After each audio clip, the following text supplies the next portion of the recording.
What's going on, everybody, and welcome to yet another installment of Open Run presented by War Media.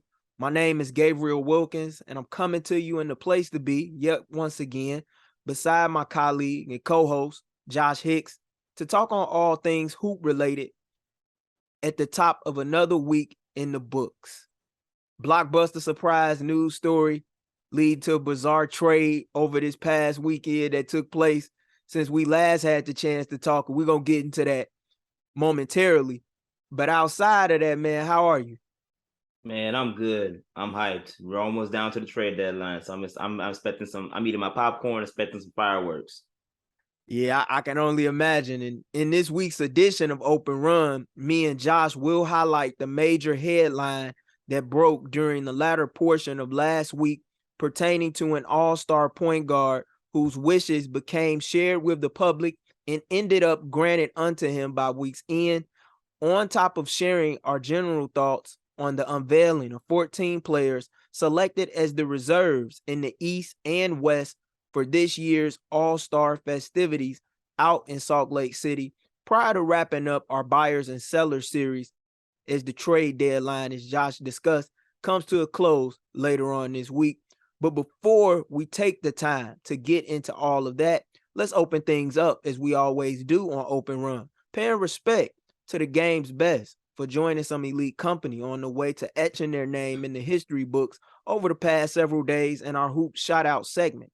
Special kudos go out to Denver Nuggets All-Star Center Nikola Jokic for becoming one of only 7 players ever in league history to post back-to-back games with 20-plus points, 10-plus rebounds, and 15-plus assists, joining the likes of Oscar Robertson, Magic Johnson, Russell Westbrook, LeBron James, James Harden, and Luka Doncic in that exclusive club, as well as Lakers forward LeBron James, who currently stands just 36 points away from surpassing Kareem Abdul-Jabbar as the all-time leading scorer in the NBA for passing Hall of Fame point guard Steve Nash for 4th place on the NBA's all-time assist leaderboard, in addition to Dallas Mavs all-star guard Luka Doncic for becoming just the 3rd man ever in the last 50 years to record at least 5 or more games with 50 points or more through his first 5 seasons in the league, joining only LeBron and Michael Jordan in the following pantheon. So after getting all of that out of the way, what are some of the top storylines, moves, or on-the-court exploits outside of that trade that we're going to get into momentarily that have caught your eye around the basketball world that deserves further discussion to you, Josh? Man, I'm gonna be completely honest with you. It's really that trade or trade deadline talk that is also compared with all-star selections of people not getting selected.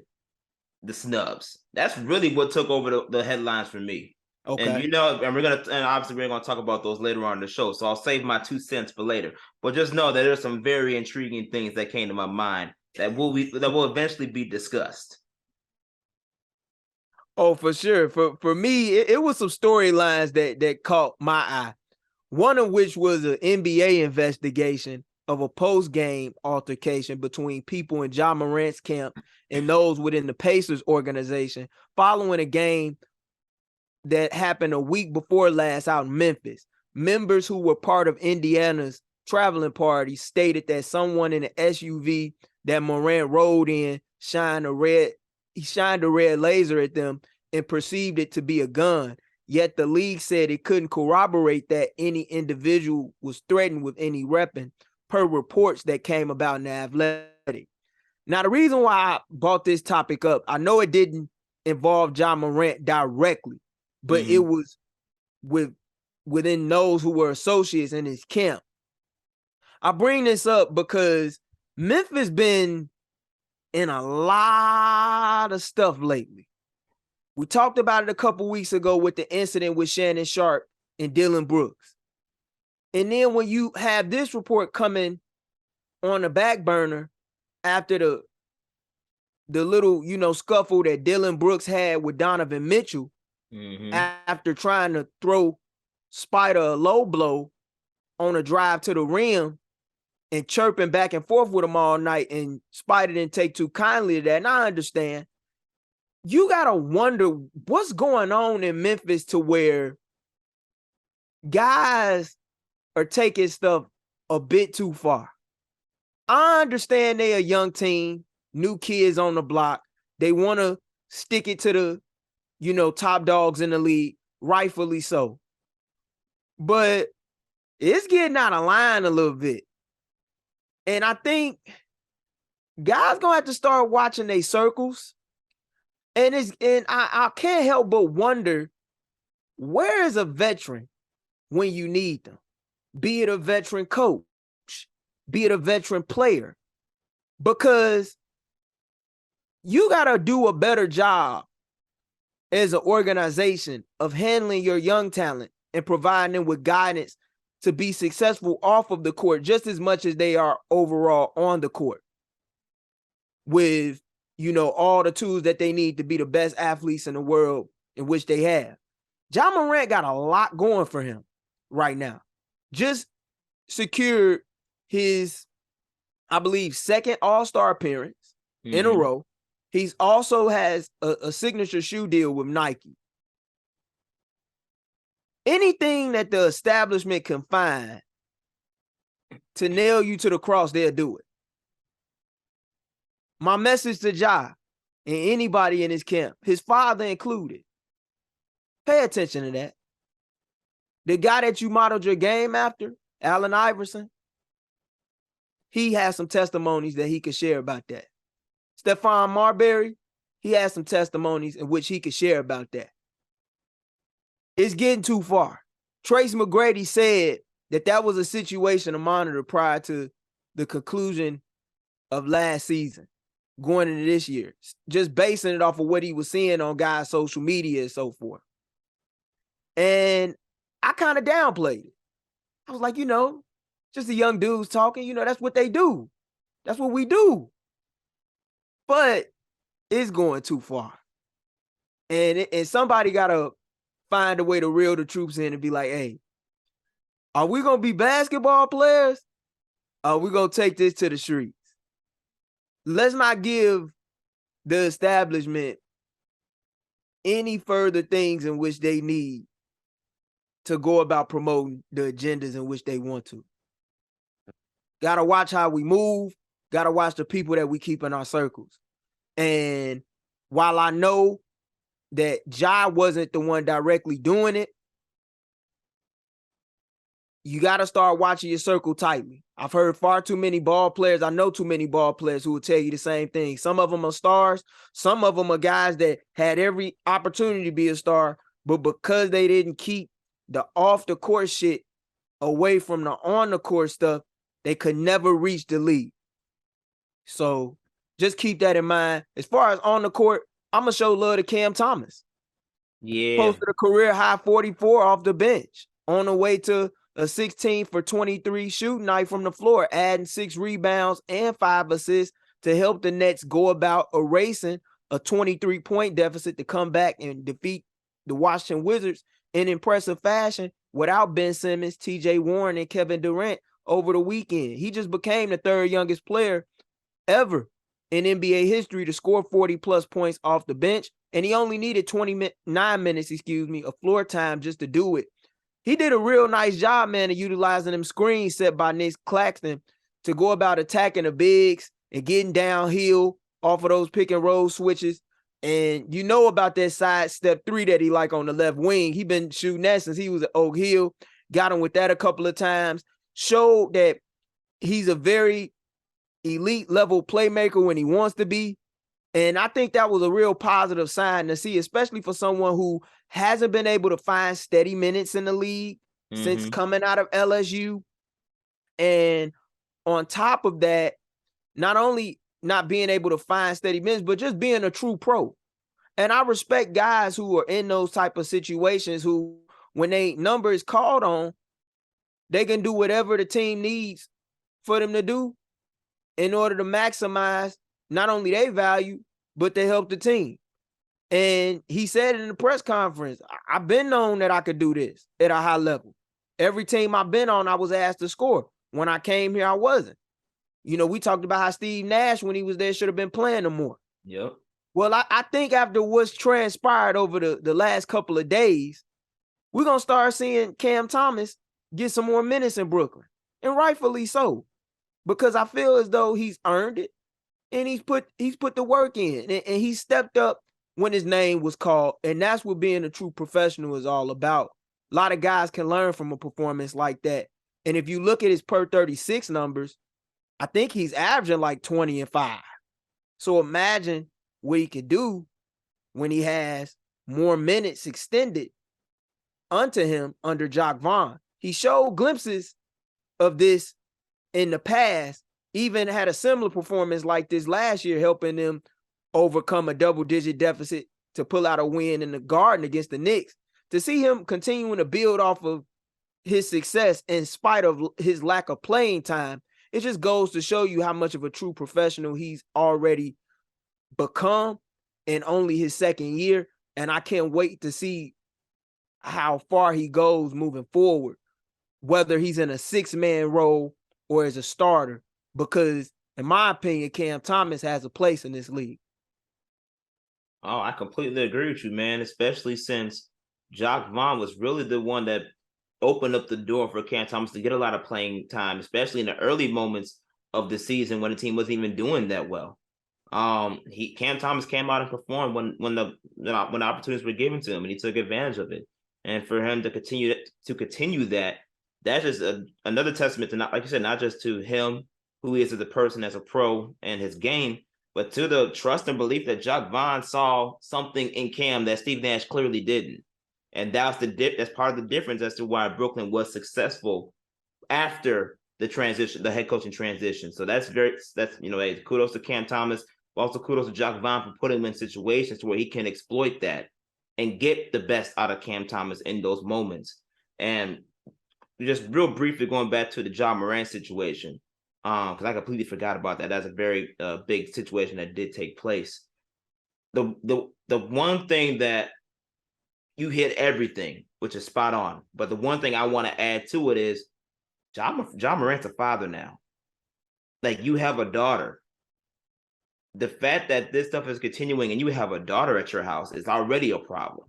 That should never have to be the case. You taking care of you have a family now.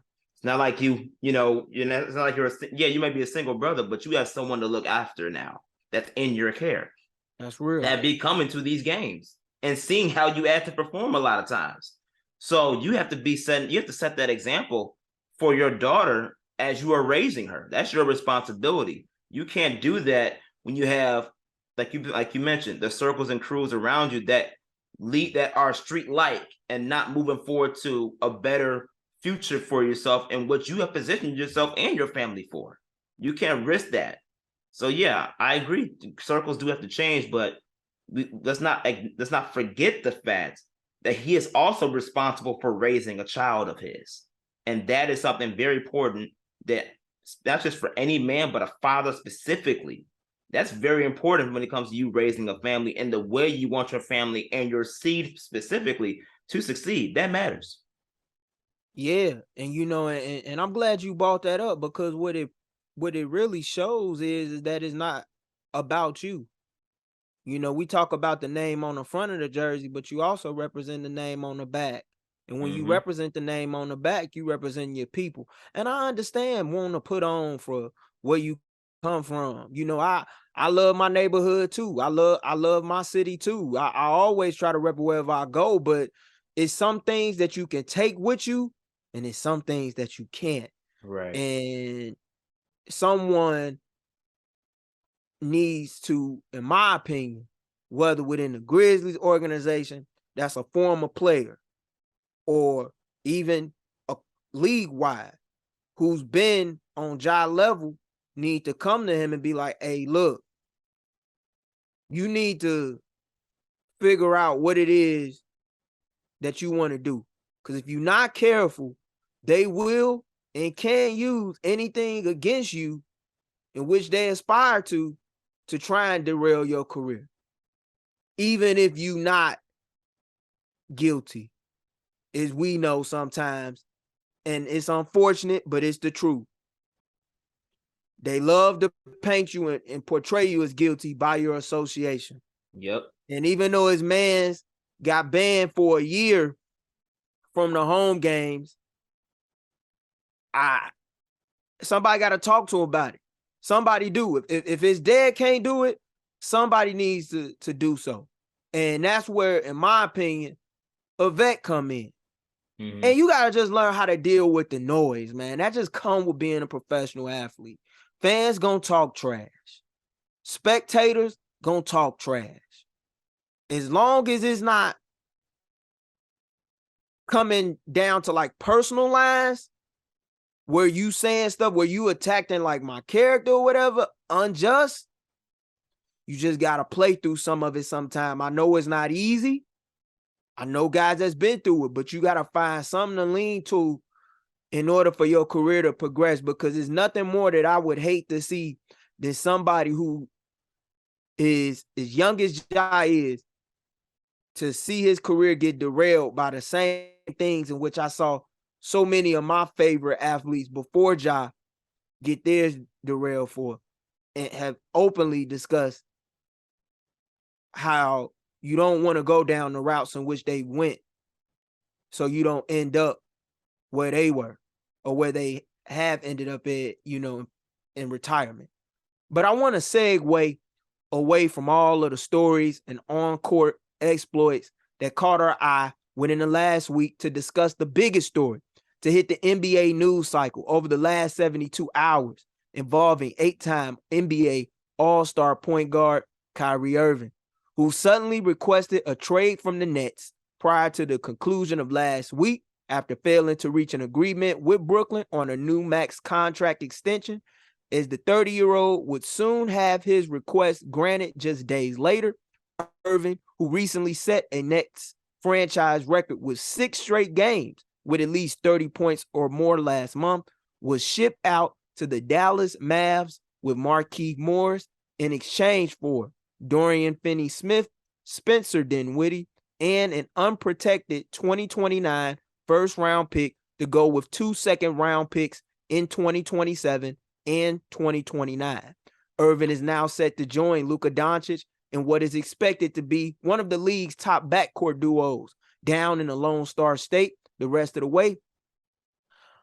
My thoughts on this trade, man, when I first heard that Kyrie was requesting a trade, from a basketball standpoint, I couldn't understand. I'm like, you on a team that's top 4 in the East. You've been doing your thing. You one of the top scorers in the fourth quarter across the league. You give it De'Aaron Fox a run for his money for clutch player of the year. And all of a sudden, you want out? What's really going on? It's got to be something that's business related. Once I saw that Dallas was in talks with the Nets, I could see that, but I didn't see it happening, because when I pay attention to the way in which Mark Cuban moves, he doesn't move like Mark Cuban in his younger days during the early 2000s with the Mavs, where he just was spending money, giving guys like Rafe LaFrentz over $100 million and stuff like that. I didn't see that happening. I didn't see that happening. But started to think a little bit. Has relationships with Nico Harrison dating back to Nike basketball. Had Jason Kidd vouching for him. Luka Doncic vouching for him. It also allowed the Mavericks to take a calculated risk. You get Irving, and by doing so, you clear up cap space for the future. So it's kind of like an investment on Shark Tank. We're gonna roll the dice. We're gonna invest in this. We're gonna see what happens. If it come up a 7, cool. If not, we can revisit the situation in the summer. Say, hey, we either want to give you this max extension or this short-term max extension, or we can part ways. Either way, merchandise gonna get sold. Fans gonna be at American Airlines in the Metroplex, and NBA fans gonna be in for a treat offensively if Luka Doncic is willing to play off of the ball. But I'm gonna pass it to you, Josh, to get your thoughts on it, man, because this is a nice pairing offensively, even though I do worry about how this team will fare defense. Oh, of course. You got to have anything with Kyrie Irving and defense. You have to have question marks on. That's just a given. But like you said, this can work if Luka's willing to play off the ball, and there is a decisive priority list on who gets the ball late in clutch moments. Yeah, because Luka has always been the guy for Dallas, and we know Kyrie Irving already got the clutch gene in him. That's noted.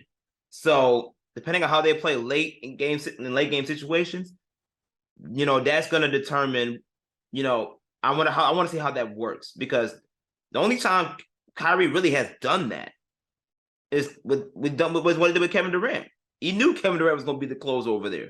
So and Bron, yeah, he didn't know. He already knew those things. So going to Dallas, I wonder if he does know that Luka, as of right now, is that guy to close it, and if he's cool with that.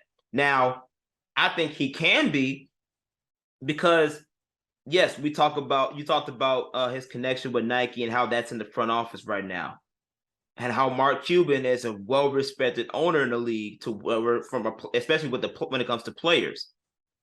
But the underlining thing, the person that's going to make this work is Jason Kidd, because we have to remember Kyrie Irving grew up watching Jason Kidd.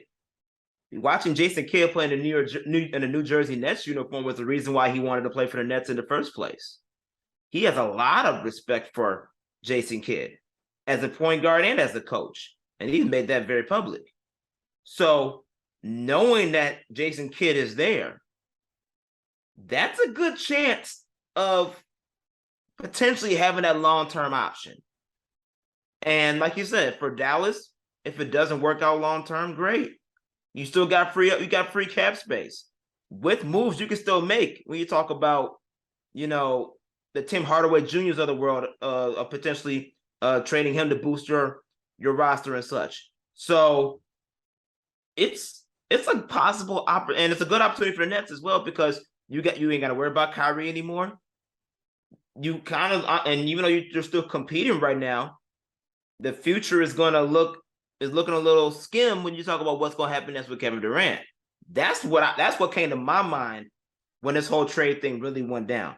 Kyrie, okay, great, he's gone. But when you think about it, the story of Kyrie Irving, Kevin Durant, and the Brooklyn Nets as a whole has been a fiasco. And the reason why is obviously Kyrie Irving sometimes shoots himself in the foot way too much. But at the same time, he's not the only one that put in a trade request. You had James Harden that put in a trade request, and you had Kevin Durant put in a trade request. You don't think Kevin Durant's going to go back to that trade request now? Now that James Harden and Kyrie Irving is gone? Kyrie Irving is the reason why KD even decided to come to Brooklyn. And let's be serious. Kevin Durant also has issues with that front office. And he's made that very clear. So knowing that Kyrie Irving now is, and let's be honest too, Kyrie Irving never really actually got what he wanted. He wanted out, but he really wanted to go to the Lakers. And I'm glad you brought that up real quick, because, the Lakers put their first round pick in 2027 and 2029 up for the Nets to have alongside of Russell Westbrook, according to Bleacher Report's Chris Haynes. Although it was said that the Nets went about upping the price, asking them to include a series of pick swaps, Max Christie and Austin Reeves, on top of their original offer to acquire Irving prior to the Lakers backing out. Do you think the Nets operated in good faith when it came to moving Kyrie? Because in my opinion, I don't believe that they did. And while a lot of people like to sit here and say, well, I can't blame them, or Kyrie's a head case, let's be real. We know that Kyrie has his ways. We're not saying that Kyrie Irving is perfect, but the energy and the disdain towards him, like Jay Williams was saying, and First Take Yep. at the top of this week, it seemed a little extra. It seems a little spicy.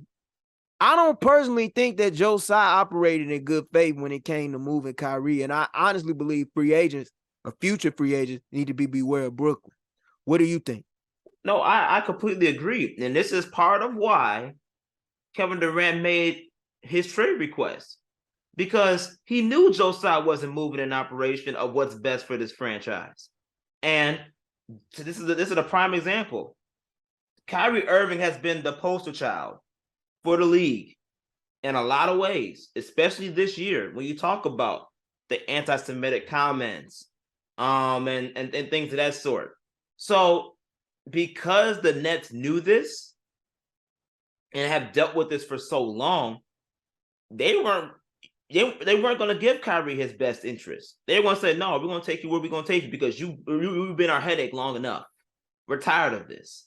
Mm-hmm. And even though, if you want to compare it to other trades and stuff like that and where their agenda really was, they did ultimately get what they wanted, but it's not a help to Kyrie considering that, you know, he wanted to go somewhere where he could actually pretty much win and play around people that he wanted to play along with that he know would work.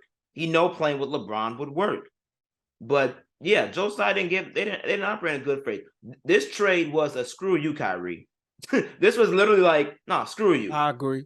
You want it out. You've been a headache ever since you got here. All the different everything going on, you know, and now you want to say you want out. All right, no, screw y'all. Screw you. We're done. But that's going to come back to bite Brooklyn in the butt because Kevin Durant sees that. And they say, oh, Kevin Durant was blindsided by all this. No, he wasn't. And I can tell you why he wasn't. Because Kevin Durant was the first person to put the trade request in before Kyrie did. That should tell you something right there that he knew something was up prior to Kyrie Irving eventually signing in and opting into his deal for this year and making that, and then eventually where he at right now, where they can't get an extension and he wants out. Kevin Durant knew something was up. So because of that, I expect Kevin Durant at the end of the season, trade request, I want out. Because the reason why I came here is not being fulfilled. And you're not operating in the best interest in what I'm pretty sure he feels is the best interest, especially since Kyrie and KD are best friends. I'm sure they've talked about this before. They've been talking about this since the summer. So let's not get it twisted in that like, the Nets are doing what's best because Kyrie's the headache. They forgot they got a whole other franchise player. Even though he's locked in long term, he's still the top 3 best player in the league. He still moves needles. And keeping him happy right now has been a struggle. There's a disconnect somewhere. So we got to stop looking at everything being, hey, there's a front office that's made decisions. There's a way a front office is moving. Yeah. That is not being well received in good taste to the franchise players of this franchise. And that's not just one, but 2 players now they have gotten rid of that was part of that franchise core from an all-star, superstar perspective. That's 2 of them now that's been gone over the past couple of years. So yeah, there's some red flags, but we gotta start looking at Joe Tsai in that front office now more than we got to look at a lot of these players because the disconnect is clearly there, and it's just all this trade did was pretty much expound on it that much more. And I'd encourage people also to look into Joe Tsai's background. I understand he's done a lot of good with the WNBA and the Liberty, making sure that players in the WNBA get taken care of on charter flights and whatnot. But with all due respect, when you're the owner of a professional sports franchise, that's your job. Mm-hmm. Can't really give you too much credit for that. And it's funny how we as fans, we always love to chastise players. But I challenge every fan that listens to our show, if you root for a team, make sure you know who the owner is. Read up on him, his business background, how he moved, everything. You can learn a lot about why they operate the way that they do in certain channels regarding the NBA. as well as within business matters pertaining to outside things besides basketball as well. You learn a hell of a lot about them. But I want to move on and from the story of last weekend across NBA channels to discuss things on another hoops related front within the WNBA, where free agency opened up with a bang from the onset. Four-time All-Star floor general and point guard Courtney Vandersloot is now a member of the New York Liberty, joining forces with Breanna Stewart, who also announced that she will be joining the New York Liberty as well. Spurning the Seattle Storm is the two All-Stars are seeking to pair up with Sabrina Ionescu and Jonquel Jones to basically construct a fearsome four in the Big Apple.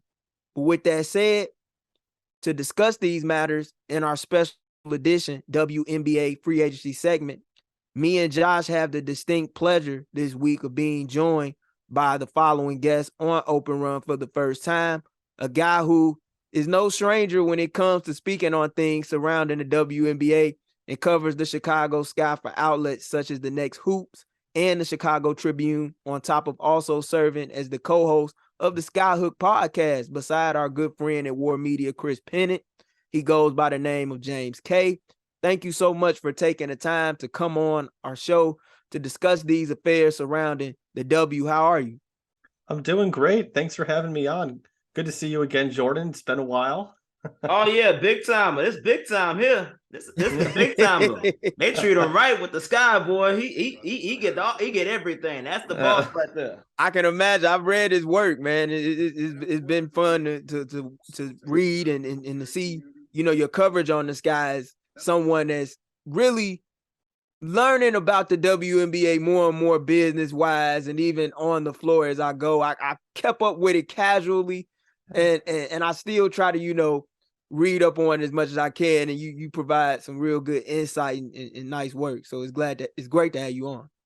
Thank you so much for that. Yeah, when I started covering the W, there wasn't a lot of reporting on it, and one of my goals was to make sure that anyone who was coming in a little bit later on after me would be able to jump in a little bit easier. So that really does mean a lot. I appreciate it. No problem. So we know that the Sky's all-time leader in minutes played, steals, and assists, and Courtney Vandersloot is now gone. She penned a farewell letter prior to her making her move to New York to the fans, thanking Sky fans for 12 years of dedication and commitment to her and her game as we watched her grow in the city. Alongside of Candace Parker, both are now in New York and Las Vegas, respectively. Azura Stevens, who is also a free agent, she's no longer a member of the Sky. She's with the Los Angeles Sparks. Allie Quigley's announced that she's sitting out the entirety of the 2023 WNBA season. Emma Meeseman's future is up in the air. Kalia Copper's the only returning starter from that championship squad 2 years ago with Dana Evans as well. Where do you believe the Sky go moving forward as a franchise? And what do you believe that head coach and GM James Wade and his intentions are moving forward to retool a roster that was just several months ago vying for back-to-back WNBA titles? I think one of the things that's lost in the discourse with the Chicago Sky, especially like coming into this free agency period, was they really invested in the last 2 years. It was all about Candace Parker signing that 2-year deal and maximizing that championship window that they had with her. And not just her. I mean, Courtney Vandersloot, Allie Quigley. I mean, the names that they've lost. I mean, you named them all. I mean, those are some significant subtractions right there. And in terms of where the Sky go from here, I mean, they are going to have to rebuild a little bit, which is going to be hard when you have someone like Kalia Copper, who's turned herself into one of the best two-way players in the WNBA. And I haven't necessarily been too ecstatic about who they've signed necessarily from a production standpoint. I really like Isabel Harrison, someone who really shows a lot of grit, but she's a big who doesn't shoot threes, which is kind of a prerequisite for James Wade's offense. You have someone like Courtney Williams, who just had she struggled offensively last year. She was kind of thrust into a role. She wasn't really expected to have to retain throughout the entire season. And Elizabeth Williams is a great signing. I'll give them that. But you go from having 3 former finals MVPs, you have Allie Quigley, one of the greatest shooters of all time. You have Courtney Vandersloot, who, when it's all said and done, could be the best facilitator in WNBA history. You go from that to this area where it's just a lot of unknown for people who have been following the team for a long time. So they're going to be retooling for sure. It is a borderline rebuild, but when you have Kalia Copper on a 1-year deal, you kind of have to be focusing more on retooling than just rebuilding. And you bring up the signings that they made in the wake of the following changes, signing Courtney and Elizabeth Williams alongside of Isabel Harrison thus far in free agency.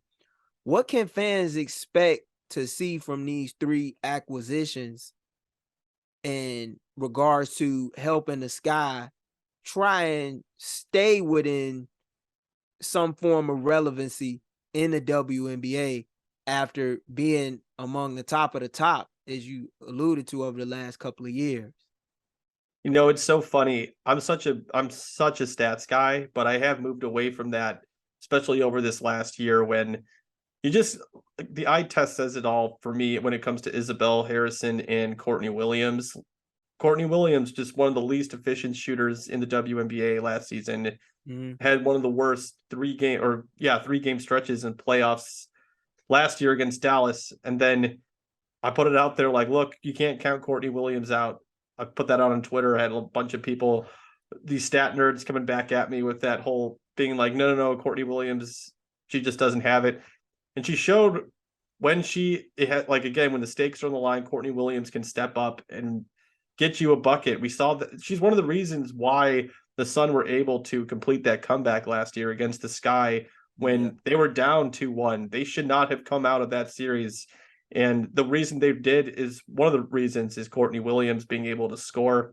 Elizabeth Williams just does a little bit of everything. She kind of got, I wouldn't say buried on the depth chart, but she's just someone that went from being, I think she was in the top 5 in blocks at the rim in 2021, took as kind of a secondary role with the Mystics last year, but now she's going to be coming in probably as a starter.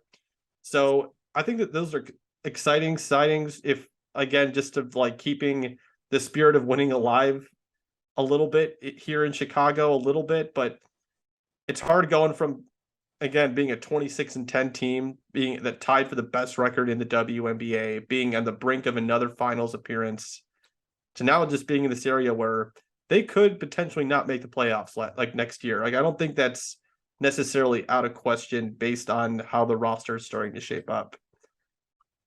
So would it be safe to say, just based on what you're saying, if you're someone looking at this from the perspective of a Chicago Sky fan, that this is a team that could possibly find themselves in the sweepstakes come 2024 for the services of Iowa guard Caitlin Clark?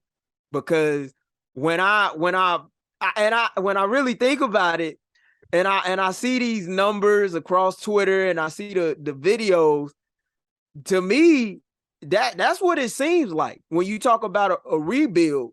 And then you also bring up the fact that Kalia Copper only has 1 year left on her contract. You know, it I can't help but wonder whether or not I'm looking at a true seller at some point in the near future. So the way that the WNBA draft is set up is that it's honestly, I really wish the NBA would adopt this. It's a cumulative record over the last 2 seasons is how the draft odds are set up. So the Sky were 26-10 last year, one of the best records in the W. If they go like 20-20 and the Indiana Fever suck, and like I don't know, like if the Indiana Fever, let's just say, were to be successful and the Sky were kind of in the middle, there's still a chance the Fever would still have better odds than the Sky the next year, just because they only won 12 games over the last 2 seasons. So Got you. They wouldn't, I don't think they're necessarily in the running for Caitlin Clark, but just to keep it local, maybe they could be in the running for Anissa Morrow, who Who knows? Yeah, Josh. I know. I knew that was going to DePaul, excite yeah, you. DePaul forward. Yay. Oh, Come I home, mean, Batista. Come home. Simeon grad. I mean, I can't tell you how I've covered her in high school. So just to be able to see her high school, college, pro, I mean, that would be a dream for me covering the team. But I do think, though, that the Sky are going to try to take this next summer to try to convince Kalia Copper, hey, this is a place you want to be long term. And the way you do that is by winning. They have this number 5 pick in the upcoming draft where I think they can go in so many different directions, or they could try to use it and try to maybe leapfrog a little bit higher. This is a very top heavy draft. So I just think that it's going to be interesting to see what they do with that number 5 pick. Or maybe they just might go full on rebuild and then just again try to sell Ka, who can sign more money in Chicago than she would anywhere else after her contract's up. And maybe they go from there. But again, it's not the sunniest disposition from 2023 for the Chicago Sky.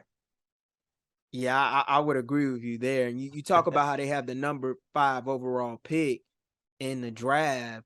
Who are some players that you believe that fans here in Chicago that go to Sky games should have their eyes on come tournament time and look at as a prospect that maybe James Wade and his front office staff may have their eyes on? I guess I'm also going to put this out there too. Anyone who says they know what James Wade and the Chicago Sky are going to do with that number 5 pick, that's the number one person you do not want to trust with any Sky news. That guy, even after drafts, even the year before, I've tried to be like, what did you think of that player? He's like, oh, nope, not even going to go there. So I have no idea what the Sky are thinking of in that regard. I don't think anybody does outside of the people inside the organization. But someone that I think intrigues me more than I think a lot of other people is Grace Berger out of Indiana. She's someone who, again, not the greatest 3-point shooter. I think she probably hovers around that 33%. So it makes it maybe a little less ideal for her in the backcourt. Or even like she's like, I don't know, 2-3, whatever you want. Who cares about positions anymore? But she is someone that is a dog, man. I mean, like, she's someone that guards so well. She just does a little bit of everything very well. Like, I don't think there's necessarily one thing she's like excels at, but I think that's a part of like the rebuild process, is that you can find someone who has their ceiling is so high and their floor, quite honestly, is so high that either they end up being a rotation player for you, maybe come off the bench a little bit, or again, I think that she's someone that can be a really good guard in this league. Getting her at number 5, I think, would be a reach. But if you like a player, I don't think there's such thing as reaching. I think we've seen that many times in the NBA circle. Like, hey, if you want someone, go and get them. You know, I'm really high on Grace Berger. I would love to see her in a Chicago Sky uniform.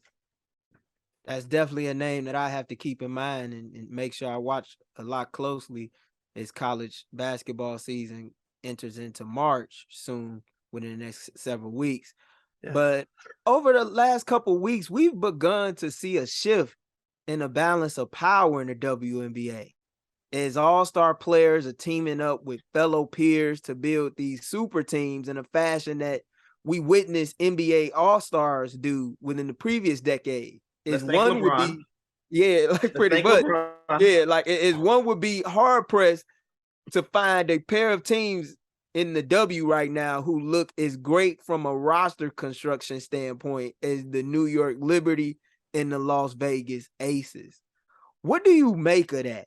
As someone that's covering the WNBA, and do you believe that that's just a current fad, or is this a trend that's here to stay going forward?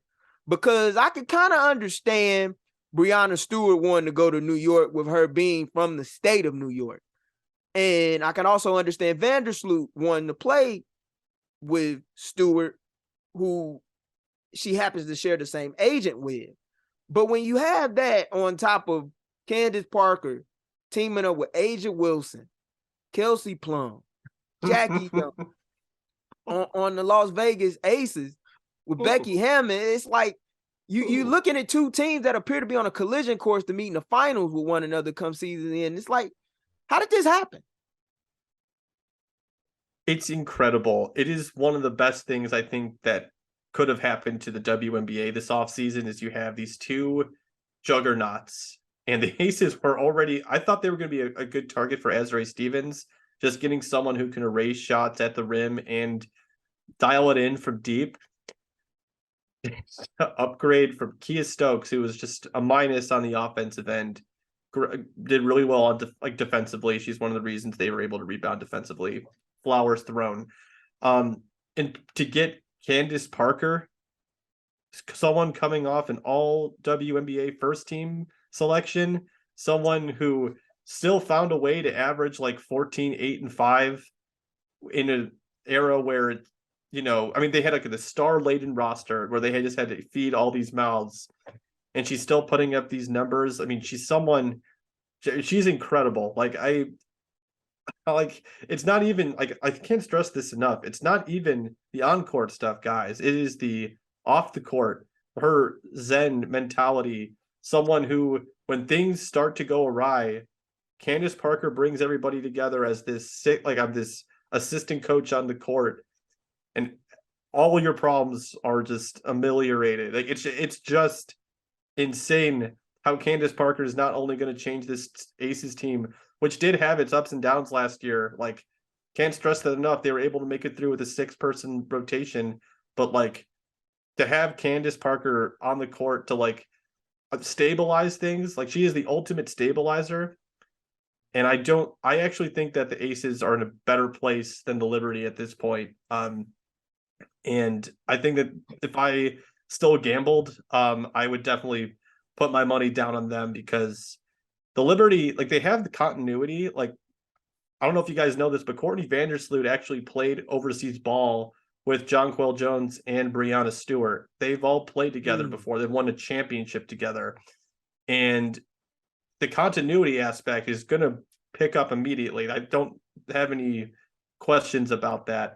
To me, it's all about how the other pieces fit. And with the Aces, like, they already have 4 of their starters coming back, all-stars, and add their 4th former number 1 overall pick in Candace Parker into that starting lineup.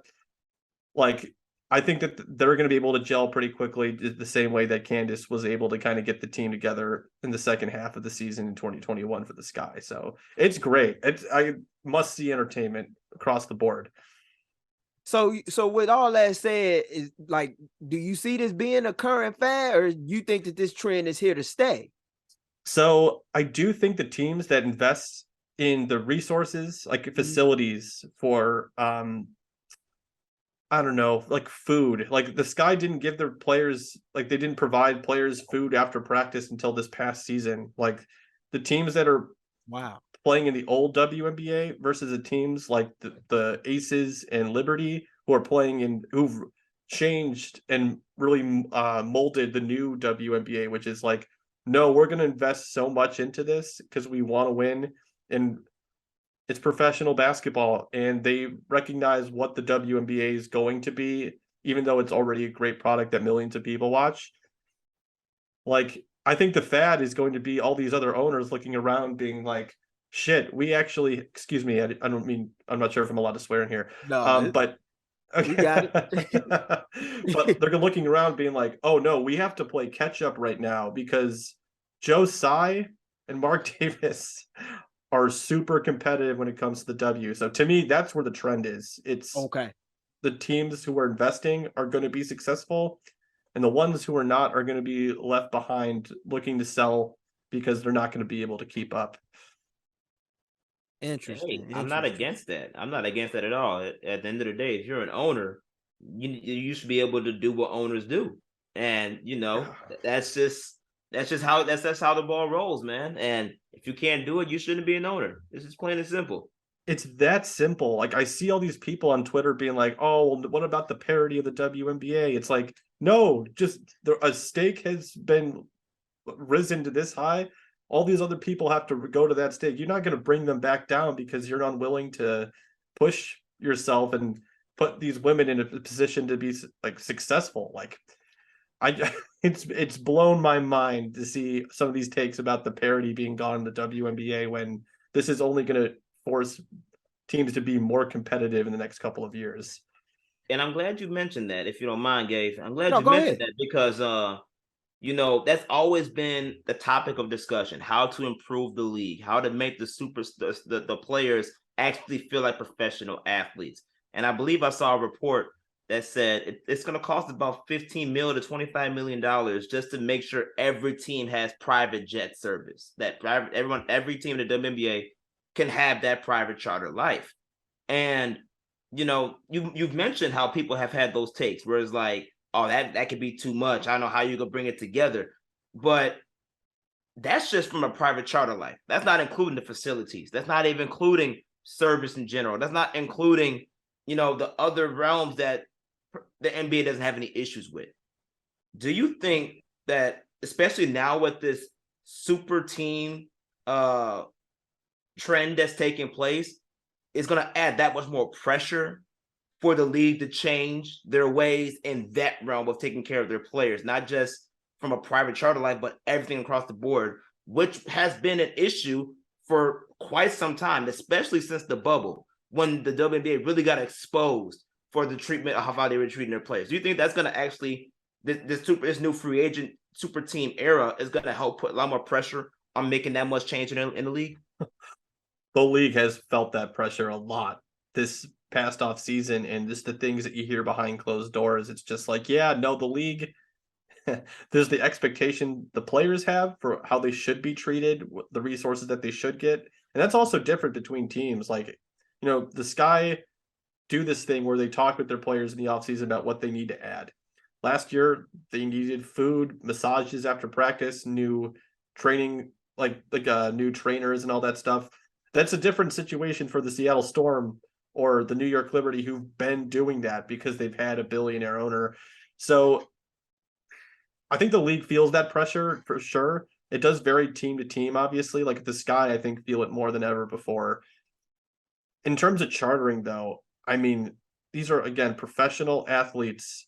Are you going to, you could go on a flight to New York this summer, and you might see Breanna Stewart and coach, that her, however big she is, 6'6" frame, all crouched together, her fucking legs going up into her body. Like, you can't, and then play a game the next day. It's like, no, if you want to be treated like a professional sports league, you have to treat the players like they're professionals and put them in conditions so they can excel.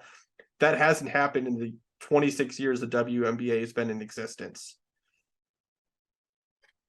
And that's a great point to really think about and consider. And it reminds me of like stories I've heard for former NBA players in the 80s when the league was like around its 35th anniversary or so, where you had players flying commercial. And as a result of that, they weren't able to really maximize on a lot of things that guys now have the luxury of having. Being able to fly privately and having your own team planes.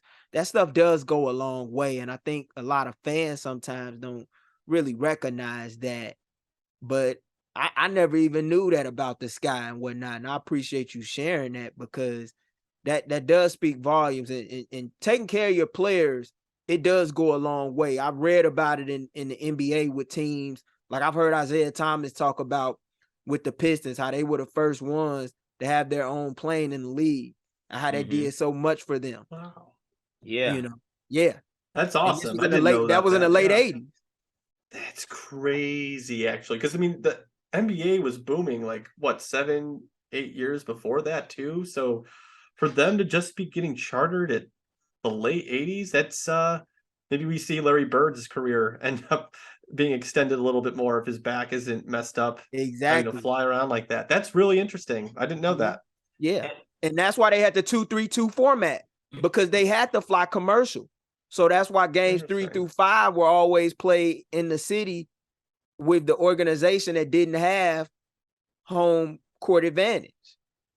Jesus Christ. And it's funny how all this is being discussed, because James, you and I have always had these conversations before off camera and everything about the importance of owners investing in their players. One of the ways that I think the WNBA really can do that is if they're talking expansion of WNBA teams, why don't you expand the ownership group from a player's perspective? Put people that actually play in the league and know what it takes on a day-to-day grind, as long as they have the money and the resources to help put them in those type of positions. We saw what the Atlanta Dream did with Renee Montgomery, adding her to the ownership group. And I think the WNBA's next move is getting someone like a Candace Parker, who not only played in the league, but has resources, considering her life off the court through endorsements and her TNT, her Turner deal and things of that sort, to be a good representative that has respect, not just from the WNBA, but the NBA, to be in an ownership group, especially for the WNBA, to help create the change they want to see, per se. Do you think that is something that, as the WNBA continues to evolve, will really excel the process, so that way we don't have these same discussions anymore? We're just continuously progressing each year with those expectations that those things are going to take place. It's so hard. I really thought that I was coming in at the right time when it came to the WNBA, and I do think there are just more hurdles that I didn't even recognize. That to me, I'll just go back to the thing that we've already kind of touched on. The owners who already have the money that Candace Parker doesn't have, because again, it's not like she's making millions of dollars. I mean, it's not like she was making millions of dollars each year since 2008 when she was drafted by the Sparks. To me, it's, again, the owners just have to step up. They have the money. Some of them own a WNBA team, not for the right reasons. I am not going to get into that. But I do think, to me, it's all about current owners stepping up. And if they don't have the financial means to continue to invest, then find somebody else that add them to ownership, whether that's a player or not. I think the Renee hire was great, because you have someone who can be the face, someone who's so energetic and nice, who, did well in the WNBA, that could potentially be your face of the franchise. But in terms of the money, how about instead, Kevin Durant, I'm looking directly at you. How about instead of investing in a fucking pickleball league, that you come and you invest in the WNBA instead? Again, it doesn't even I just think that when we see some of these bigger names, they talk about supporting the WNBA. And again, I think I'm pointing directly at NBA players. Like, they showed up on social media, they'll wear the jersey for a day, but then what are you actually doing to support the league? I just think that the onus can always be on the women to improve their conditions. Like, they shouldn't have to, they should be able to make the money and just keep it, instead of having to reinvest in the league that didn't put them in a position to succeed in the first place. And it's tough. I get it, though, because again, you want to have people in the business that know what you go through. That is so important. I just think, in terms of the resources aspect, it just has to come from people who have more power and see that this is a great business decision, because it is. Like, it's not even, I don't even bring up morality when it comes to the WNBA and why people should watch it anymore. Millions of people do. It is a good business opportunity. They're going to get a new TV rights deal.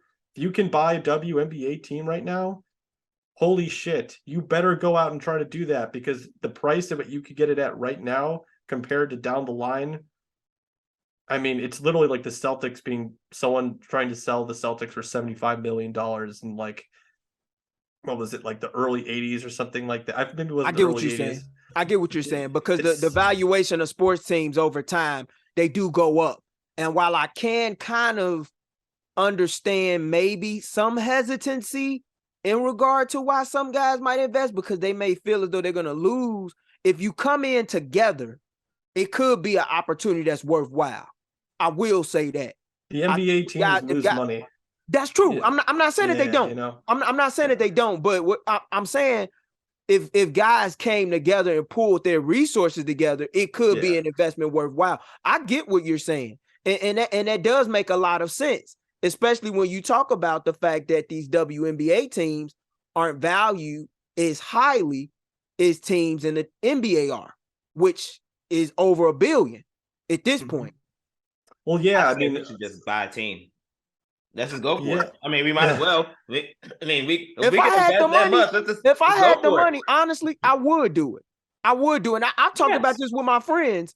many times. Like I've heard guys talk about G League teams as much, but a WNBA team would not be. I'm not saying it's a bad investment at all. And you're right, because as the league does grow, these teams will be more expensive to buy.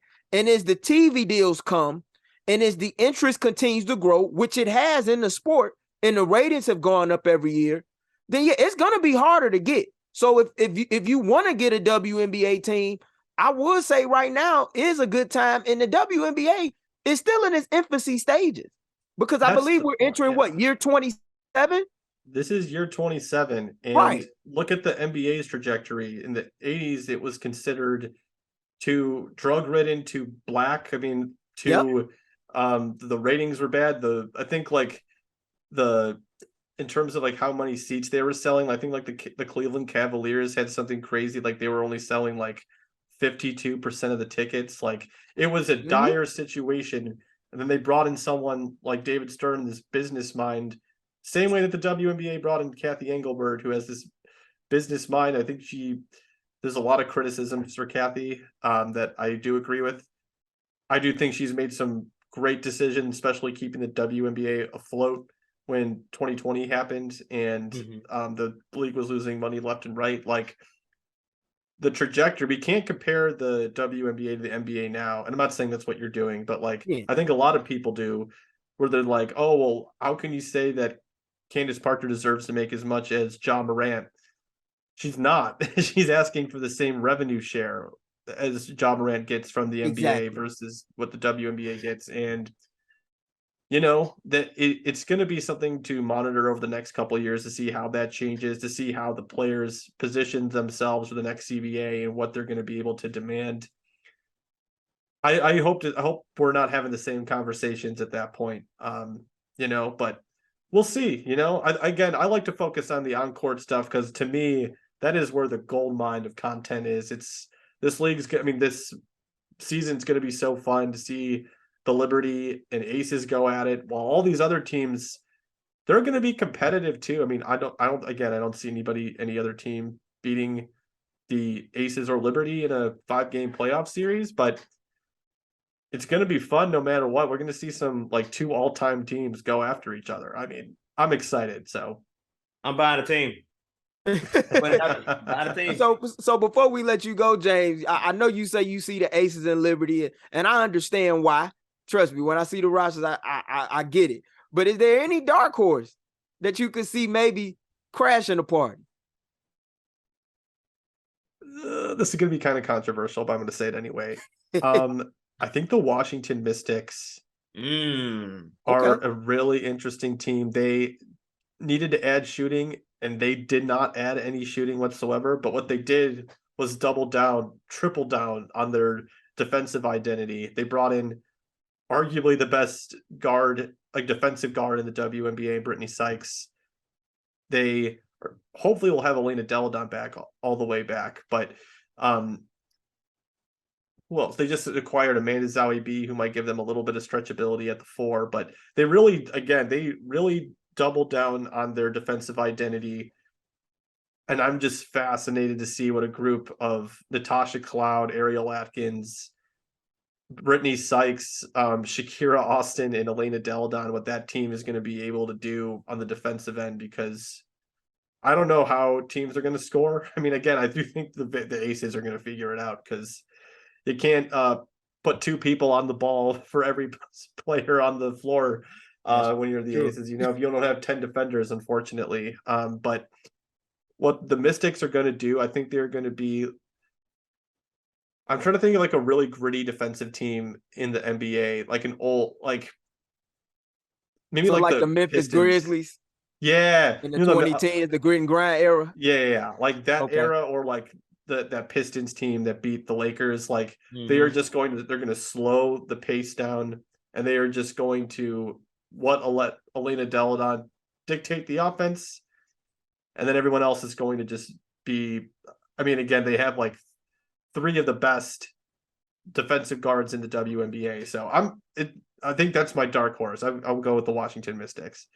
James, real quickly, what about Christy Tolliver? Didn't she just go back to the Washington Mystics as well? Well, you don't think she's going to be as impactful? as she can be, knowing that she is a sniper that can shoot the three as well? She hasn't played that much over the last couple of years. And, I think that I don't think she ended up playing in that 2020 season. And in 2021, I think she got injured. Last year, I think she was like on and off the floor. I don't think that's like it's a big name, Actually, former Sky player, Christy Tolliver, which is kind of crazy. She was drafted 2 years before Courtney Vandersloot. Yeah, she is. I'm intrigued by it. I mean, you had veteran leadership. Again, she can shoot the heck out of the ball, but not the same Christy Tolliver from 2019 who helped the Mystics. I mean, an all-time great offense on that Mystics team. Like, we don't have time to dive into those stats, but like, oh my God, it's incredible. Like, you look at those numbers and compare to some of like modern NBA offenses, it's like, holy crap. That was Elena Deladon's 50-40-90 season too. So it was pretty wild. Yeah, and I remember that Washington team that captured the championship, and that's definitely a team you can't count out, especially with a healthy Elena Deladon, a former MVP, a Sky legend, really put the franchise on the map, if you ask me. But I definitely want to give thanks once again to James K for hopping on, discussing all of the latest surrounding the Sky and the state of the WNBA in our special edition free agency segment here on Open Run. Make sure to check out the latest edition of the Skyhook Podcast, where James and our man Chris Pennant discuss the Sky's rocky opening, the free agency, Sloot's departure, and more, as well as his work on the writing side at the Next Hoops and the Chicago Tribune. We truly appreciate you dropping by, my man. Of course. Thanks so much for having me. And let me know when you guys need me. I'll always happy to talk about the Sky. So, yeah. Yep. See you on the sideline soon, brother. Absolutely. Can't wait.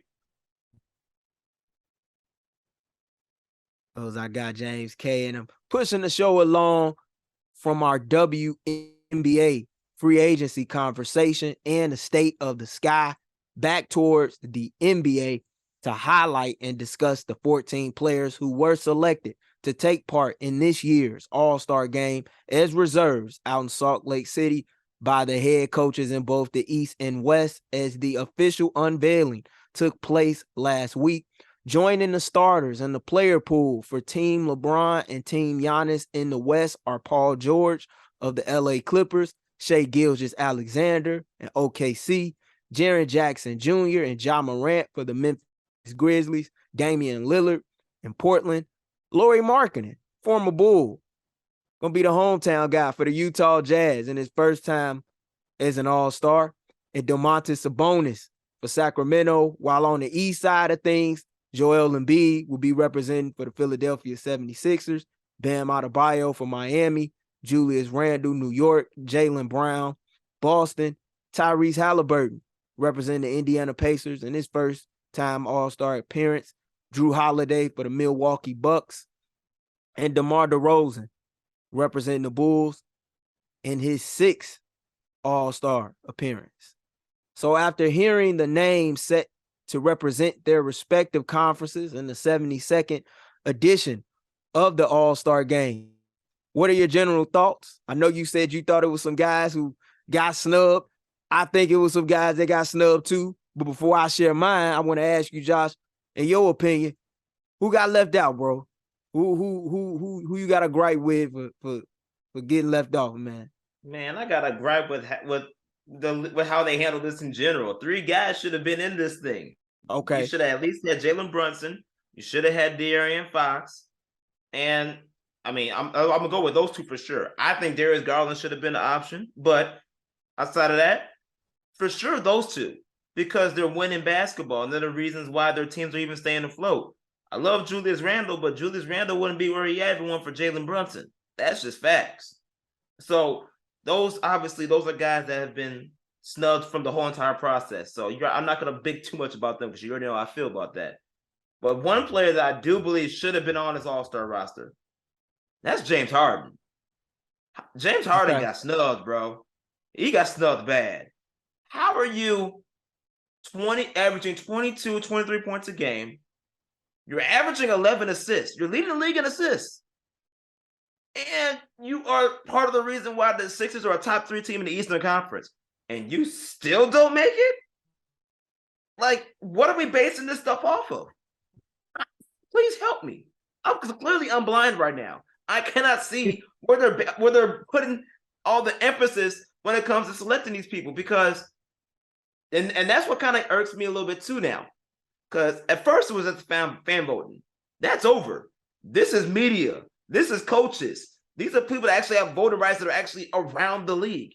You telling me James Harden, with everything he's done on top of the winning that the Sixers have done, he can't get in over people that, quite frankly, no disrespect, great talent, but they're not winning as many games as the Sixers right now. Love Tyrese Halliburton, but last time I checked, we was comparing winning. Tyrese Halliburton doesn't have the numbers that James Harden got right now, and he still made it. I ain't gonna say that one. He averaging 20 and 10. I do get your point for Harden, though. I definitely get it. I do get it. I can't argue against that. Yeah, it's people like that where I'm like, like what are we basing this stuff off of? DeMar DeRozan's having a heck of a year. Great. Bulls is trash right now. Bulls is trash. How did he get in there? Like, it's not like he's put in the top numbers like a Russell Westbrook did when he was averaging 30-point triple-double seasons. Like, it's not like that. Some of these guys are good, but they are so bad on teams. If we're prioritizing winning, my thing is, if we're doing that, reward the winning. They have the numbers, great, but reward the winning, because clearly they're putting in the work for their teams to win game by game basis. Some of these people that are on this roster ain't winning. They're not winning. So if they're not winning, for me, you just wasting spots from people that really deserve it. I'm going to say this. I get the James Harden argument, and I want to add this point too. Even though Tyrese Halliburton is leading the league in assists, if James Harden played more games or qualified in the games played category, he would be the league leader in assists right now, which would mark the second time in his career that he would be the league leader in assists per game. So I'm not knocking your case for James Harden. Anytime you put up 20 and 10, you're playing on a team that's a top 3 seed in the East, you have a case. I thought another guy that had a case among the guards was Trae Young. I understand that Trae Young is playing on a team that is currently, as we sit here today, I believe they're in the play-in range. As I pull up the standings, and they are like they're in the play-in range. But still, like anytime you putting up 27 and darn near 10, like you got to get in there.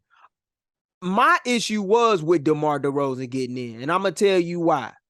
When I look at what Pascal Siakam is doing, and I understand coaches have votes, and they can only vote for 2 guards, 3 front court players, and 2 other players who play any position, which are basically wild card spots. I don't know how you average close to 25 and 8 rebounds a night, shooting 47% from the floor and don't make it. And oh, by the way, he averaged 6 assists a game. Pascal Siakam is really the focal point of Toronto's offense. And not to say that DeMar DeRozan is the focal point of the Bulls offense, because he is. But I don't know how he got in over Pascal Siakam as a front court player. Because when I look at the 2 guards that were selected, they selected Halliburton and Drew Holiday. I can't knock the Drew Holiday pick because, to be fair, in the absence of Chris Middleton, he been balling. He been putting up some stellar numbers. And he's a guy who you could argue has been an all-star the last few seasons. He just hasn't gotten his just due. And this is the first time in 10 years that he'll be making an appearance in the all-star game. But he's widely respected by his peers as an all-star. And I don't think Milwaukee would have been in the top 3 without him. And not to mention, too, sorry to cut you off. Go ahead. Not to mention, you also put him in your top 5 voting. When we first went through this, you said Drew Holiday was going to be your starting point guard. So, hey. Well, initially, I did. Initially, in the way too early all-star prediction, I did say that. Right. So you called it. Yeah, but over time, that changed because I realized that I was leaving Donovan off, but I did believe that Drew would get in. So that doesn't shock me. But in the East, my two biggest snubs, you could say were James Harden, Trae Young, and Pascal Siakam. You can rank them however you want to rank them, but to me, those were the three biggest snubs. In the West, Paul George has been phenomenal when he's played. Right. However, Anthony Edwards has just as big of a gripe, in my opinion, as De'Aaron Fox. Yeah. And Jalen Brunson was another guy that I add as the snubs in the East, but just keeping it West related, just pulling up Anthony Edwards' numbers as we speak. And I know he's played in over 50 games because Anthony don't miss games. That's one thing we got to keep in mind. And he takes pride in playing. This dude is averaging in his third year in the league a career high 25 points a night with 6 rebounds and nearly 5 assists. And oh, by the way, he's shooting 46% from the floor. And he's played a big role in helping Minnesota elevate up in the Western Conference standings over the last month. I don't know how he didn't make it. I really don't. And for a guy that had a lot of questions about his ability to shoot the 3 ball, he's doing so with confidence. And he's looking like one of the best, what we call or consider is now to be a two-way player in the league. And I really think he had a legit case too. Oh, I completely agree. All these guys you've mentioned, they definitely make cases. For me, I just know for sure that James Harden one stood out the most. I just couldn't fathom that one. I was flabbergasted when I found out I get it about that one. So that's the one that stood out to most. Trae Young definitely makes a case. I just think at this point, it's kind of baffling to me how if we're going to be media critics, if we're going to be people that watch the game daily, study the game daily, and follow the game daily, and you supposedly make publicly known and ride this wave of when it comes to influencing your voting decisions, you focus on who's on impact in correlation with winning. I just don't see how some of these players got selected because they have one or the other. And one of it is, and mainly it is stats, which we're not knocking the stats that they do. They're great. They are all-star stats.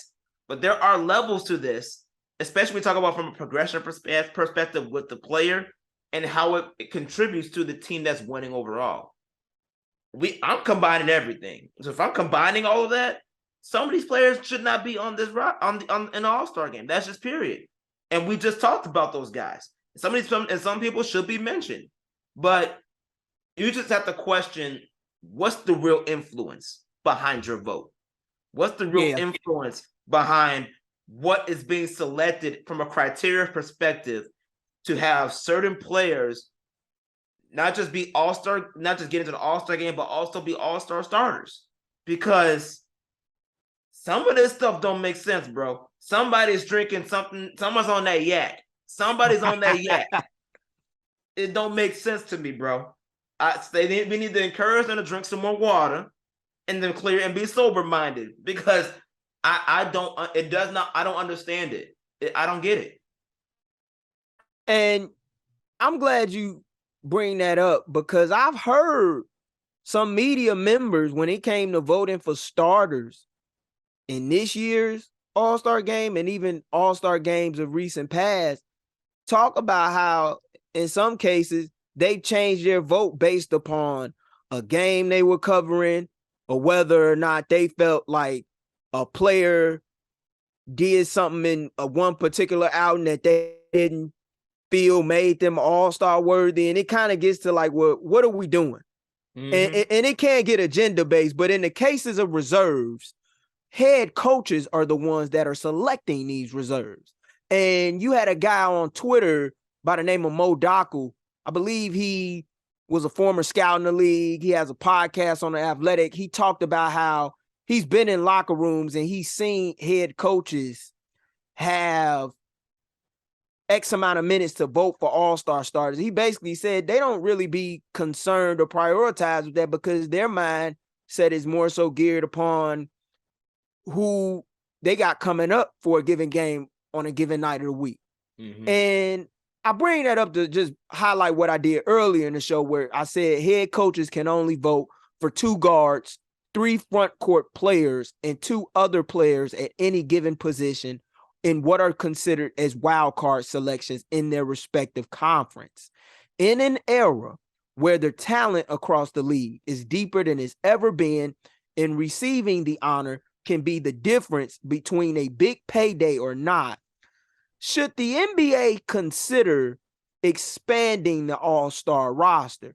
I believe as though they should. And when I take Mo's comment into consideration, you might want to bring in a panel of former all-stars or players to vote on reserves as well if coaches are in some way or form overlooking some guys, which we understand, but we know it can't really afford to happen when these accolades can, in some cases, determine whether or not a guy get to the Hall of Fame or not.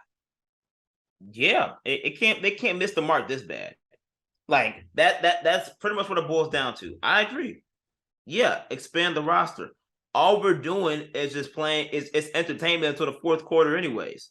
Like that's pretty much all it is. So let's let the other 3. I think it's currently 12 members on the team.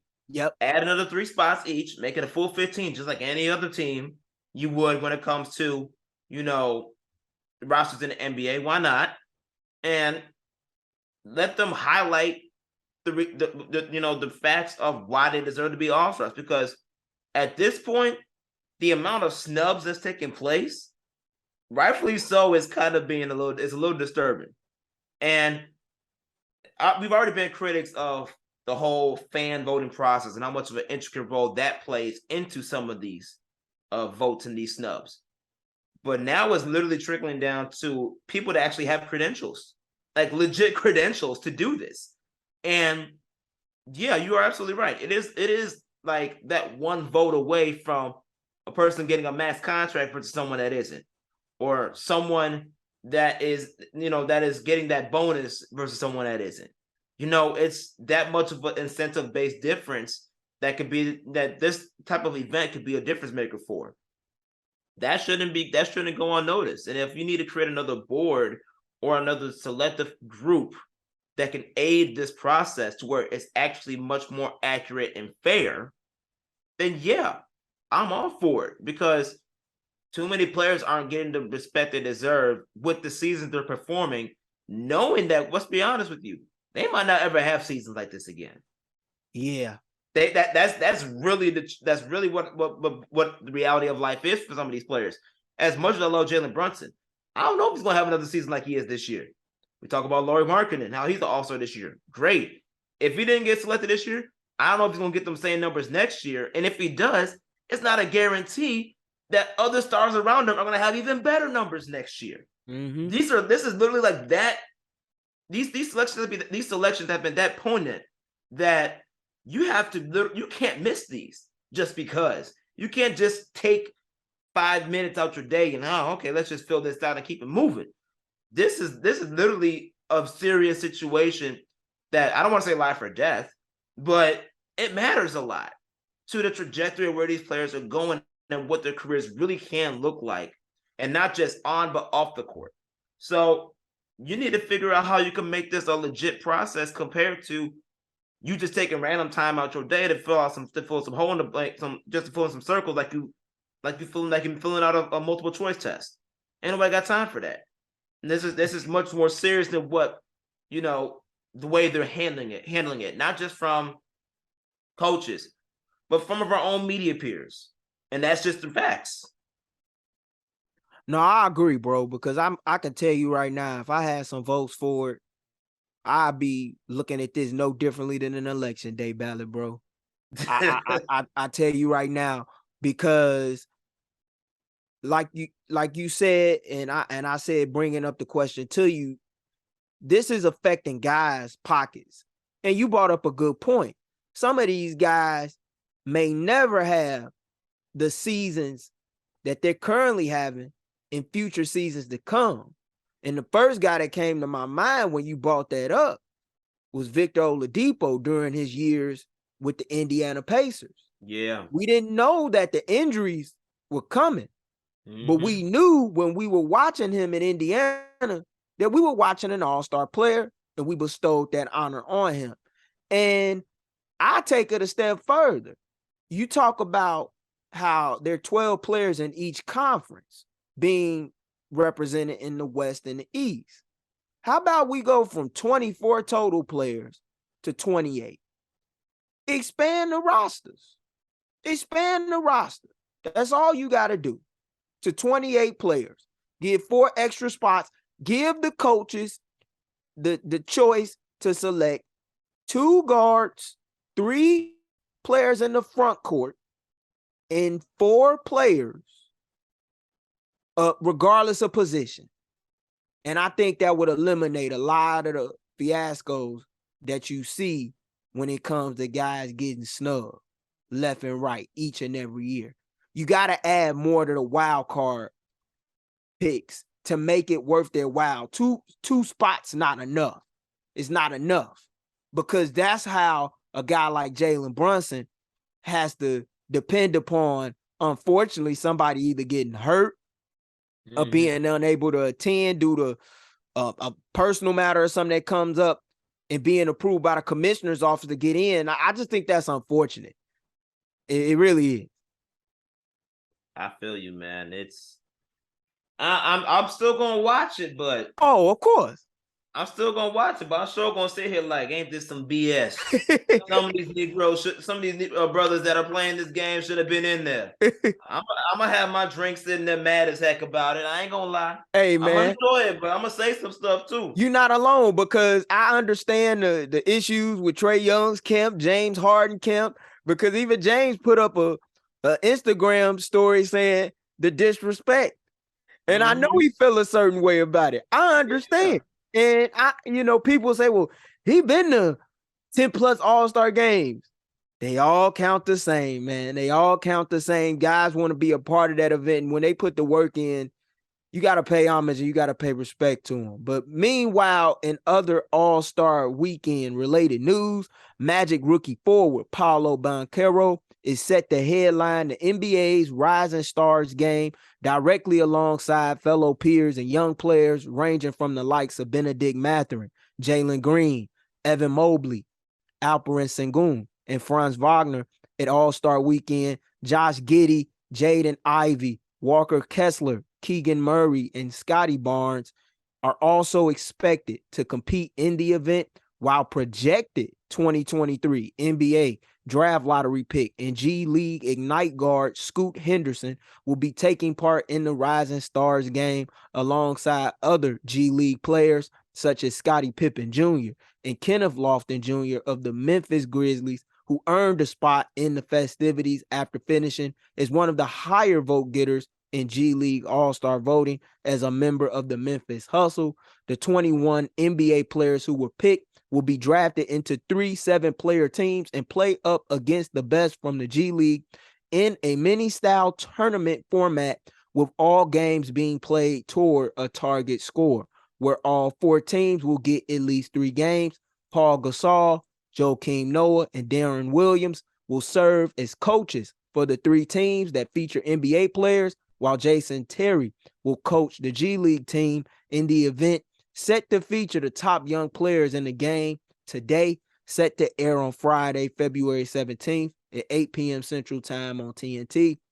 Josh, I got to ask you, what you looking forward to seeing in this year's Rising Stars event?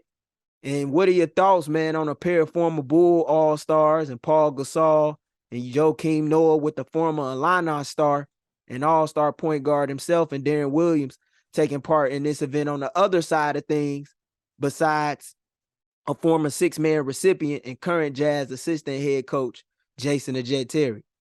Now, this is the game I'm going to watch the most.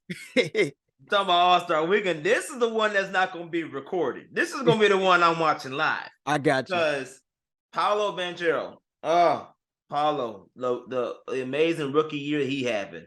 Oh my gosh. You get that. You get Scoot Henderson, who not only could put on a show with his craftiness and his shiftiness and scoring the ball, but dude is a high flyer. In an event that is meant for entertainment, Scoot Henderson is going to live up to the hype. But then you also got the other young guys that are coming up. Josh Giddey's of the world. You know, those players are going to make their imprint on what this means. Jalen Green, he's going to be coming back. Like that, this year is going to be a year full of highlights. And that's, you can't have it no any other way. And the facts that, yes, you got former NBA players stepping up and coaching these young guys is also I love the move. It's a great way for those former players to give back to the league and to its fan bases because these players were beloved players. Pau Gasol, not only what he did with the Lakers to bring them championships, but one of the main reasons why Memphis was attractive at the time when he was playing in his prime. Joakim Noah, Bulls, you know, Chicago loves Joakim Noah. Fan love everywhere in the city, in the Windy City. That's a given. You talk about Darren Williams, U of I, Champaign-Urbana, baby. And then, you know, not only what he did for that, but how he made the Utah Jazz relevant again because he came in when Jazz was crap. And then, you know, what he did to help revive the Brooklyn Nets in that era. You know, what he gave to the game was special. Jason Terry, he finally got him an NBA title with the Dallas Mavericks. Was on that team that helped bring the first championship and was part of the first team to get the Mavericks to the NBA Finals when they lost to the Miami Heat. Yeah, that's right. He plays an intricate role in the success of these franchises. So it is a beautiful thing to see. I love it. I love the storylines and the headlines that's going into this. This is must-see basketball entertainment. It's going to live up. This is the type of hype that we've had since probably John Moran and Zion Williamson in the same game. I was there for that. I was there for that. I know you talk about when it was here in Chicago. Yes. You had Luka. You had Luka Brasi in the building. And Ice Trey in the building. That was a nice event. And I remember I got some seats to the club level for that because I wanted to be in the building to see those guys because it was my first time ever seeing Zion and Ja live. Mm-hmm. And it was worth the price of admission. And to me, the Rising Stars game, even dating back in the day when it was the rookie challenge, besides the 3-point shootout, that was always my favorite event for All-Star Weekend. So to get a chance to go to one of those was cool. But yeah, I'm looking forward to it as well, especially when I see the two rookies or the two front runners for the Rookie of the Year award and Paolo Banchero and Benedict Mathurin going toe-to-toe against one another. Yeah. And we talk about Benedict Mathurin being in the race for Rookie of the Year. He could become the first rookie since Ben Gordon did it with the Bulls to take home the six-man award with the way that he's been playing off of the bench out in Indy. So I like it. It's a nice collection of young talent. I think the fans in Salt Lake City are definitely in for a treat. And you bring up Scoot Henderson, who I had the chance to watch play on TV against Victor Wembanyama earlier this year when his team from France came into the States. And man, he's looking like a future box office star. Mm-hmm. And I wish there was a way that they could interchange some of these G League players on the team with some of these NBA players, because depending on where Orlando fall, if they get a top 2 pick again, they might be able to get Scoot Henderson.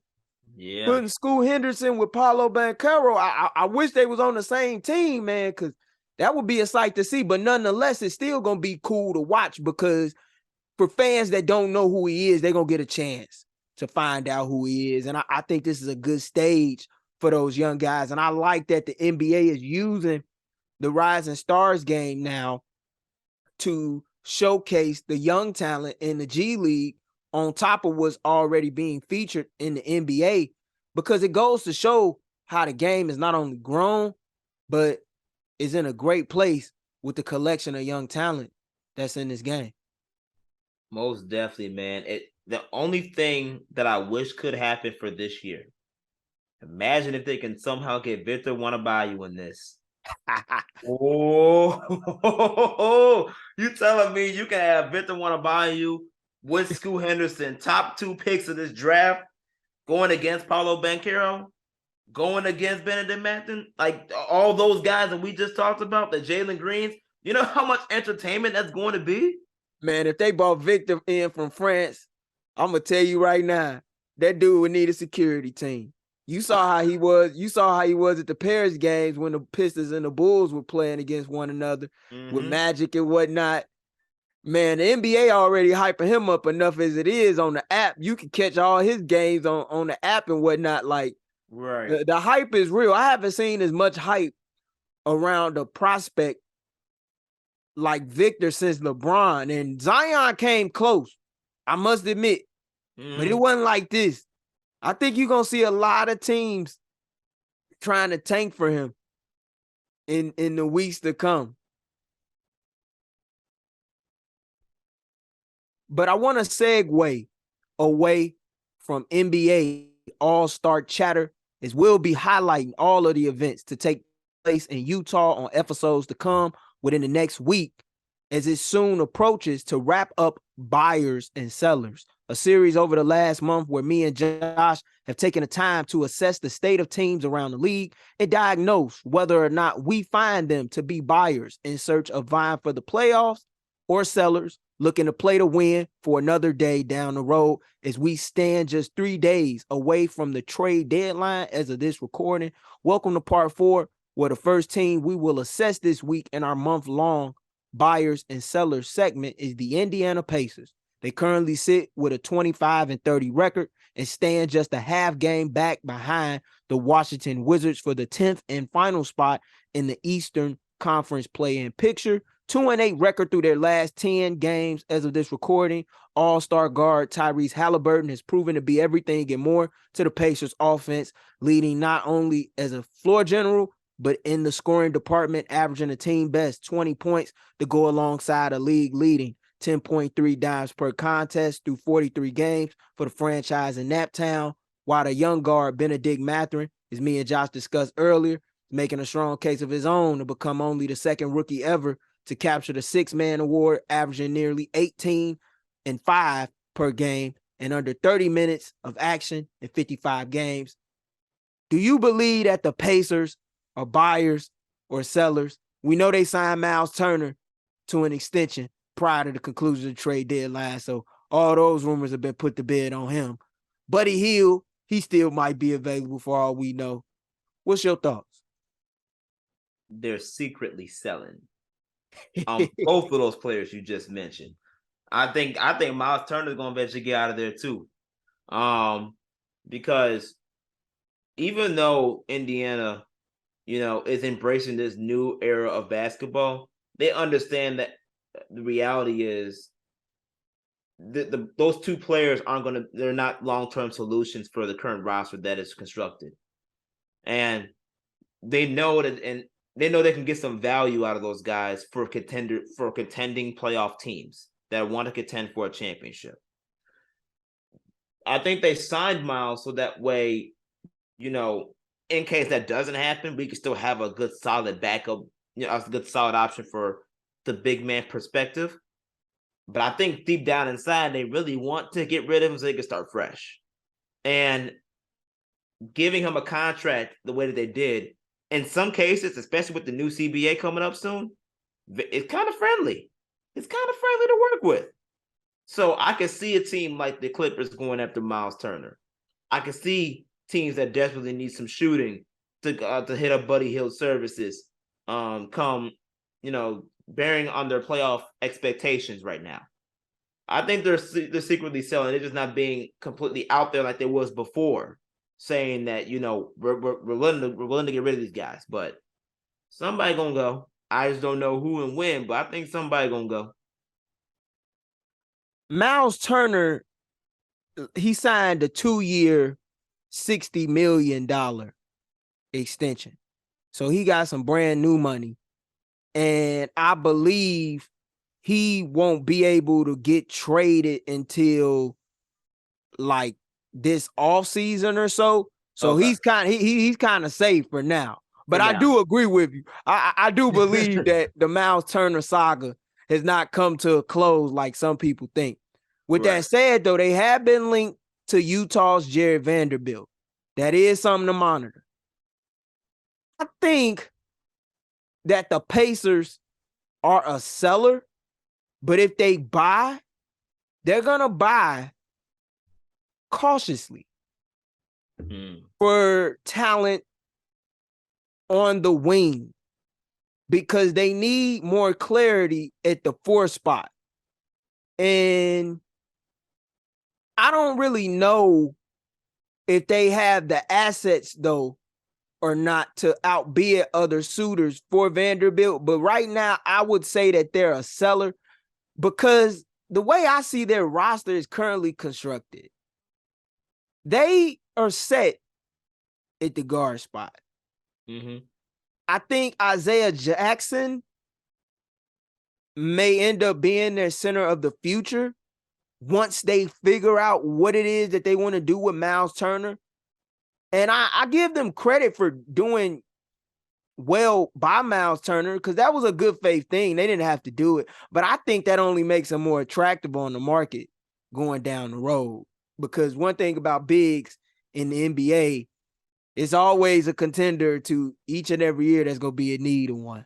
And if they got to call Indiana up for Miles Turner a year from now and be like, hey, you know, would you be willing to take a couple first rounders or whatever for him? They do it. But I think right now that the Pacers are a seller unless if they get a 4 with some size and some length that can really help them and kind of serve as an auxiliary valve on the offensive end besides Tyrese Halliburton and Benedict Mathurin, who really, in my opinion, needs to be starting. So if they want to expedite the process with him, then maybe getting Buddy Hield out of town, a guy who's an elite knockdown catch and shooter and has a talent that a lot of these teams crave just as much. Hey, that might be the way to do it. I'm just saying, because as we've heard about in Utah, Kelly Olynyk is being put up on the block right now in the wake of what the rookie Walker Kessler has done in his absence prior to him recently coming back just a week ago.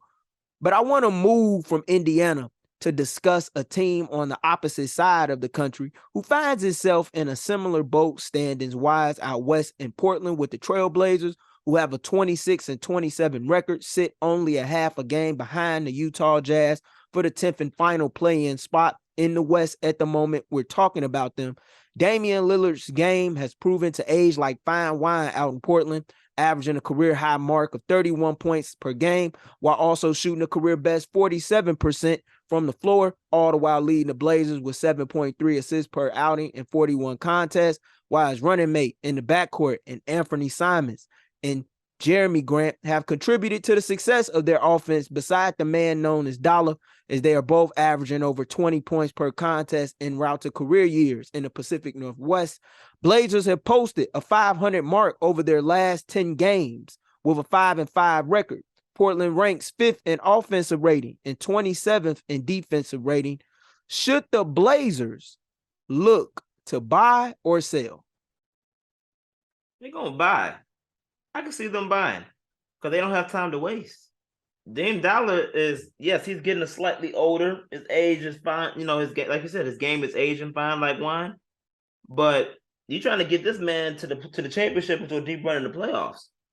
And if you want to get there, your current roster right now ain't going to cut it. It's just not going to cut it.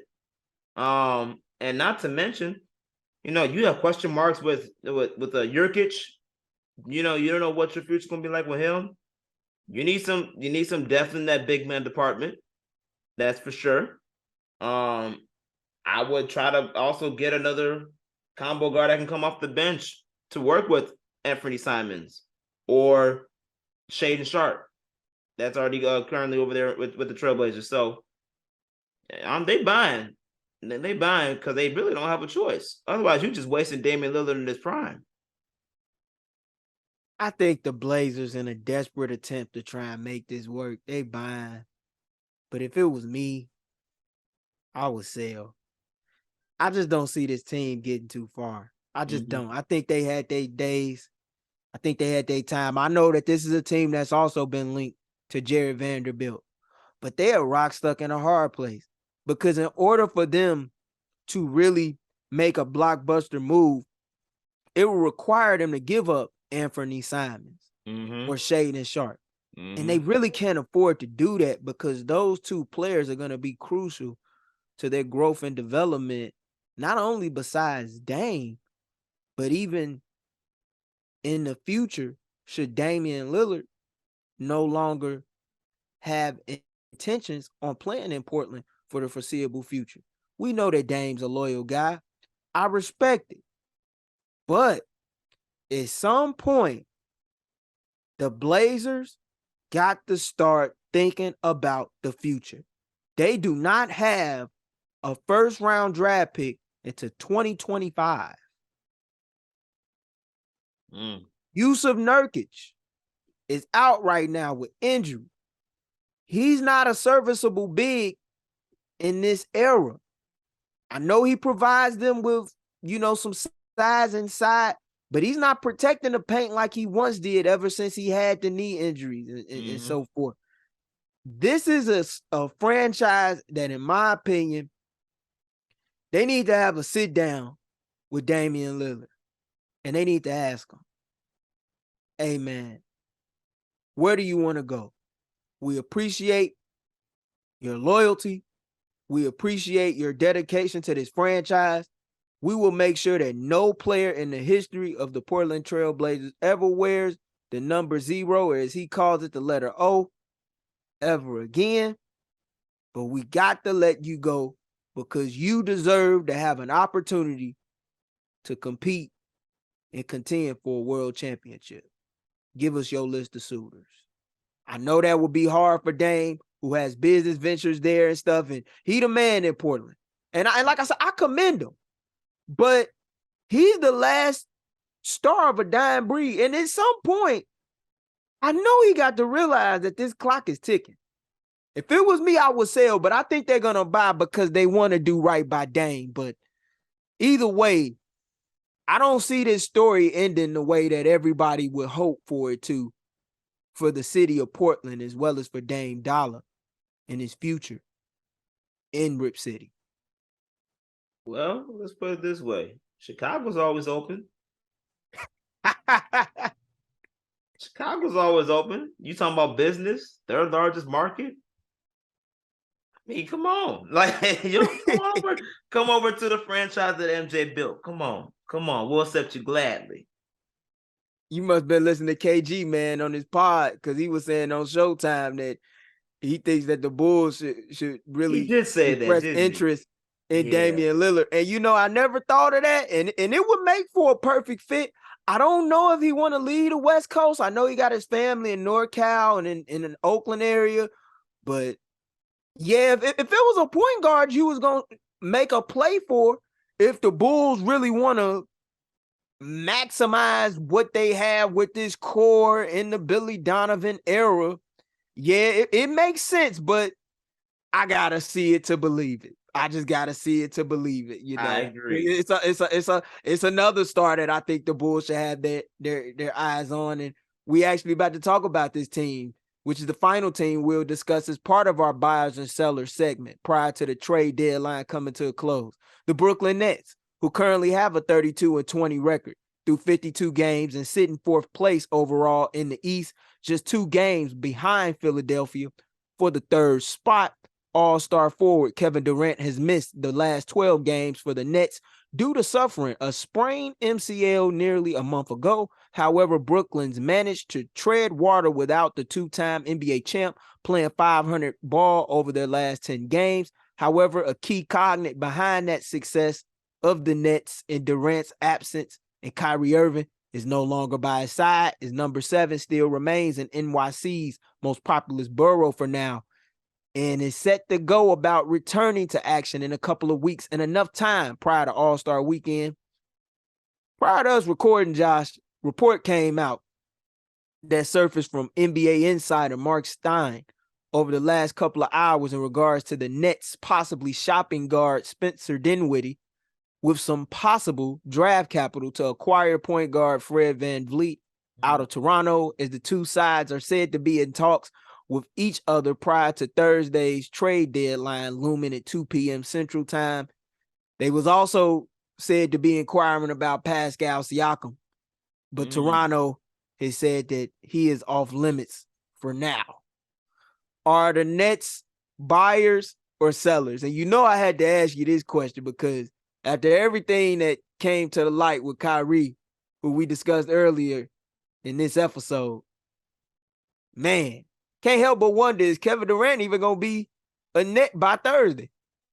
See, that's the thing. That's the thing. I would like to think, because when you look at Kevin Durant's track record, he's never really asked for a trade until this past offseason. And he's always been someone that finished what he started.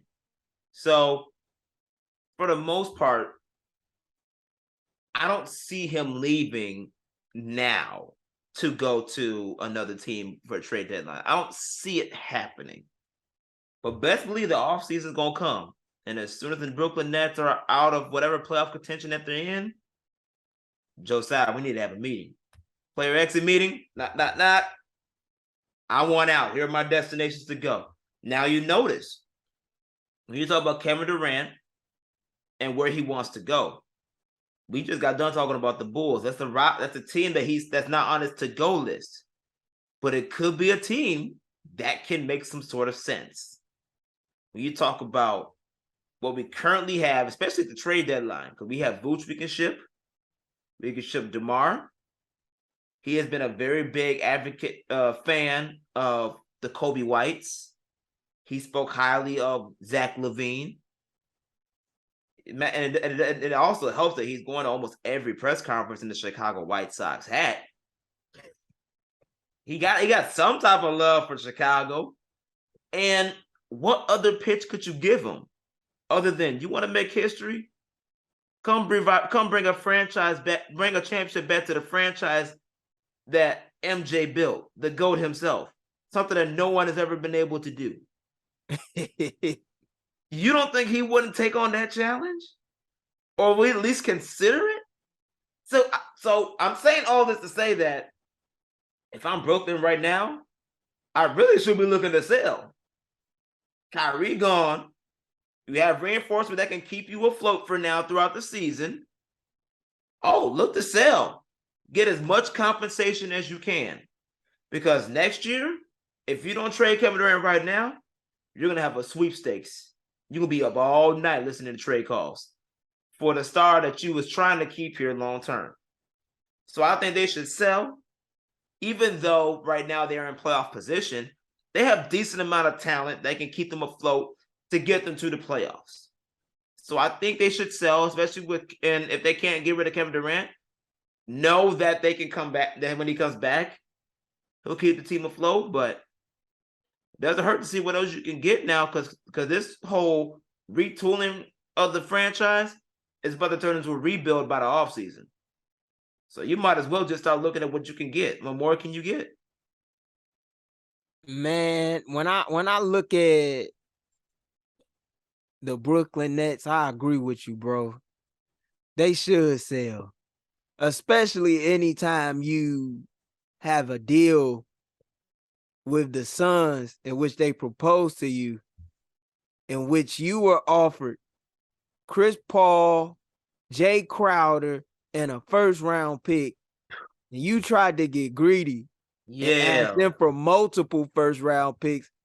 And you knew they wasn't going to do that. You knew that priority number one for the Phoenix Suns was to make a splash move in free agency. Not free agency, during the trade deadline. And you know they coming. James Jones working on something. I'm just going to add that. But in regards to the Nets, yeah, they should sell. But I feel like they're going to try and buy because they want to try and make this work so bad. Right. But I feel like the damage is already done. I feel like the writing is already on the wall. And you talk about Kevin Durant potentially getting shipped to the Bulls. I'm still trying to figure out what the Bulls are about. Acme, I know a lot of fans wanted to give him the benefit of the doubt after last year, and I got it. But I've been watching them ever since they took this office over from the Garpax regime. I've been watching quietly, and I'm still going to continue to watch quietly because they got some important decisions to make. But as far as the Nets, yeah, I think they're going to try and buy, but I don't know how you replace Kyrie Irving. I don't know how you do that. And I can understand not wanting to take on an older Chris Paul, but to me, that was the best deal you was going to get. That was the best deal you was going to get. If you didn't want to take that in an effort to try and compete and vie for a title with Kevin Durant, well, you just wasn't gonna get nothing else. Like, cause most teams not trying to take on Kyrie for matters that pertain to off the court stuff, on top of the fact that they don't know whether or not he gonna play consistently. Cause that's why it was funny when Kyrie was saying he wanted a 4-year max. Yeah, we know his talent warrants a 4-year max. We know that. But like, you gotta play more than 40 games a season to get that. You got to play at minimum at least 60, 65. So, yeah, but yeah, like Nets, I think the Nets are, yeah, they buyers, but they really should be sellers. And if the Suns could come out of, the deadline before the 25th hour when it's closing time and make them an offer that they can't refuse, like it's the Godfather and it's Don Corleone, then yeah, maybe they can get Kevin Durant. Because to me, that's the team that people need to watch out for when it comes to Kevin Durant. If he was to get moved before Thursday at 2 p.m. Central Time. But it's funny you say that because Kevin Durant, when he first made his trade request, the top team that was on his list was the Phoenix Suns. Exactly. Because he wanted to play with Devin Booker and ideally Chris Paul on the other side. Brooklyn fumbled the bag if you wanted Kevin Durant to stay here long term and not bring in someone that he actually wants to play with outside of Kyrie Irving. Like, Chris Paul was someone that he said, I want to get traded to play with.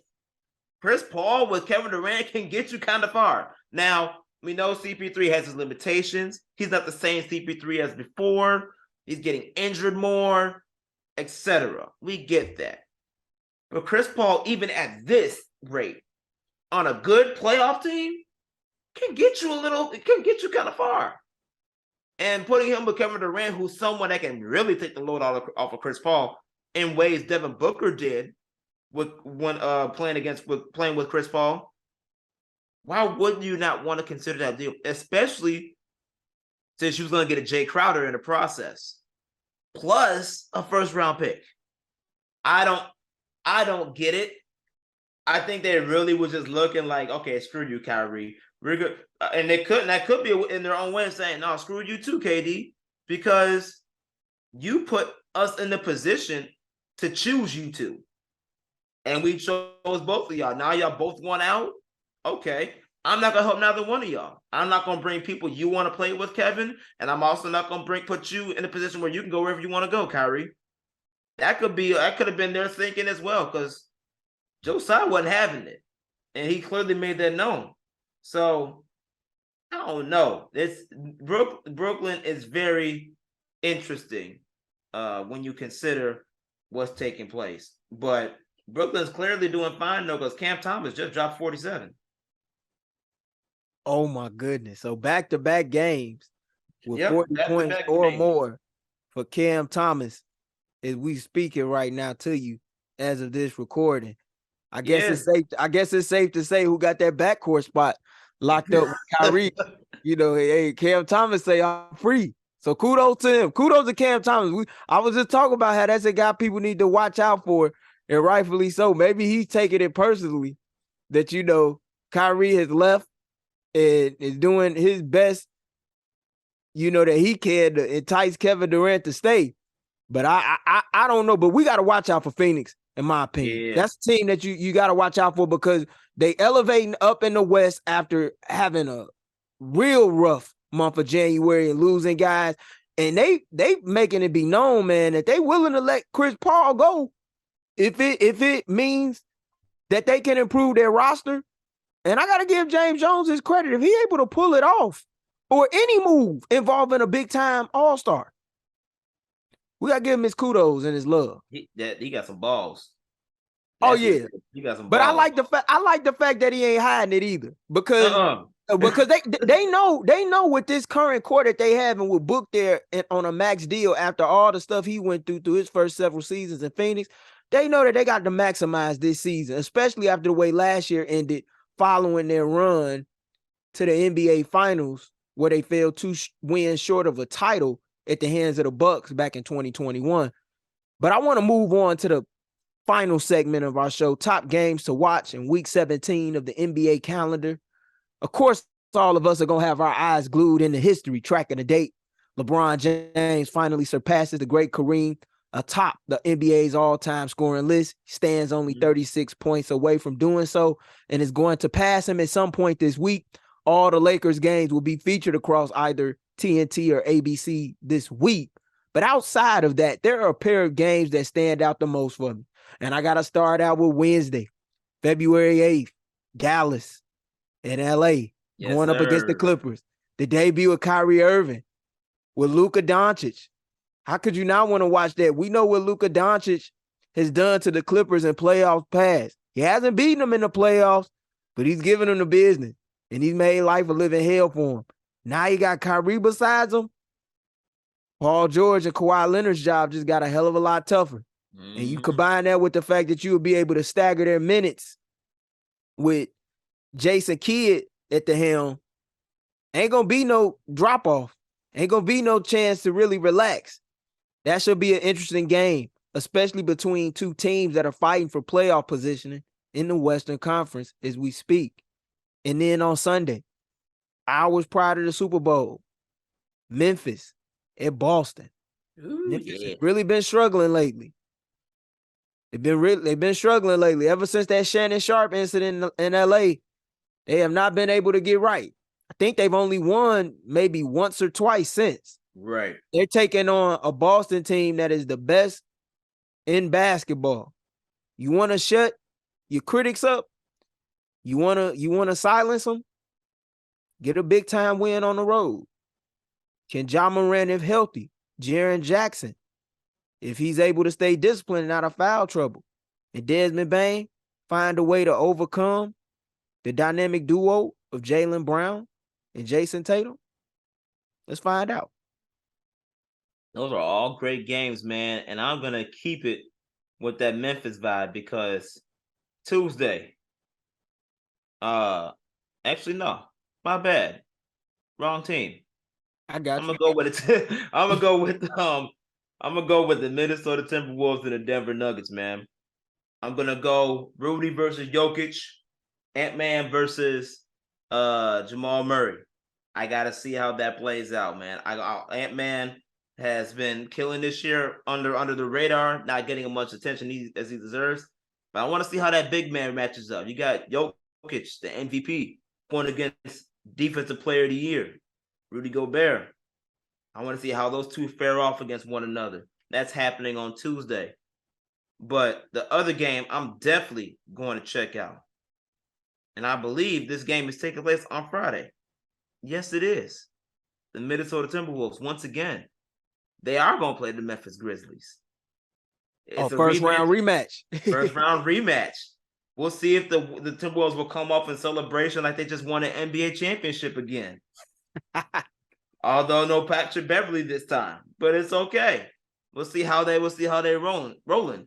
And you talking about how they were struggling. Yeah, they need to beat Boston, but they also need to beat a team that they haven't beaten when in the bright lights. That's the Timberwolves. Let's see how John Moran and those boys fare up against what M-Man got cooking up in Minnesota. You know, I'm glad you picked that Denver-Minnesota game because Denver made me mad resting their starters this past weekend against Minnesota when they squared off against one another in the Twin Cities, because that was my game to watch for last week, and I was definitely looking forward to it. But then when I saw how they rested every single starter with the exception of Michael Porter Jr., I was like, man, Denver really enjoying life as a number one seed too much for me, because they did that against Milwaukee when they was about to face Milwaukee on the road, and now you doing that against Minnesota. Yeah, they can't duck Minnesota for too long, especially with that being a home game. So I'm glad that you picked that game because that's definitely a game that deserves to be watched for sure. But with that said, I want to thank everybody who took out the time to listen to yet another edition of Open Run presented to you by War Media. We want to thank our guest, James K. from the Next Hoops in the Chicago Tribune, for stopping by talking about WNBA related affairs pertaining to the Sky, as well as free agency in the league as a whole. And to my guy, Josh Hicks, who rocking with me yet once again for another week. Signing off. So long, everybody.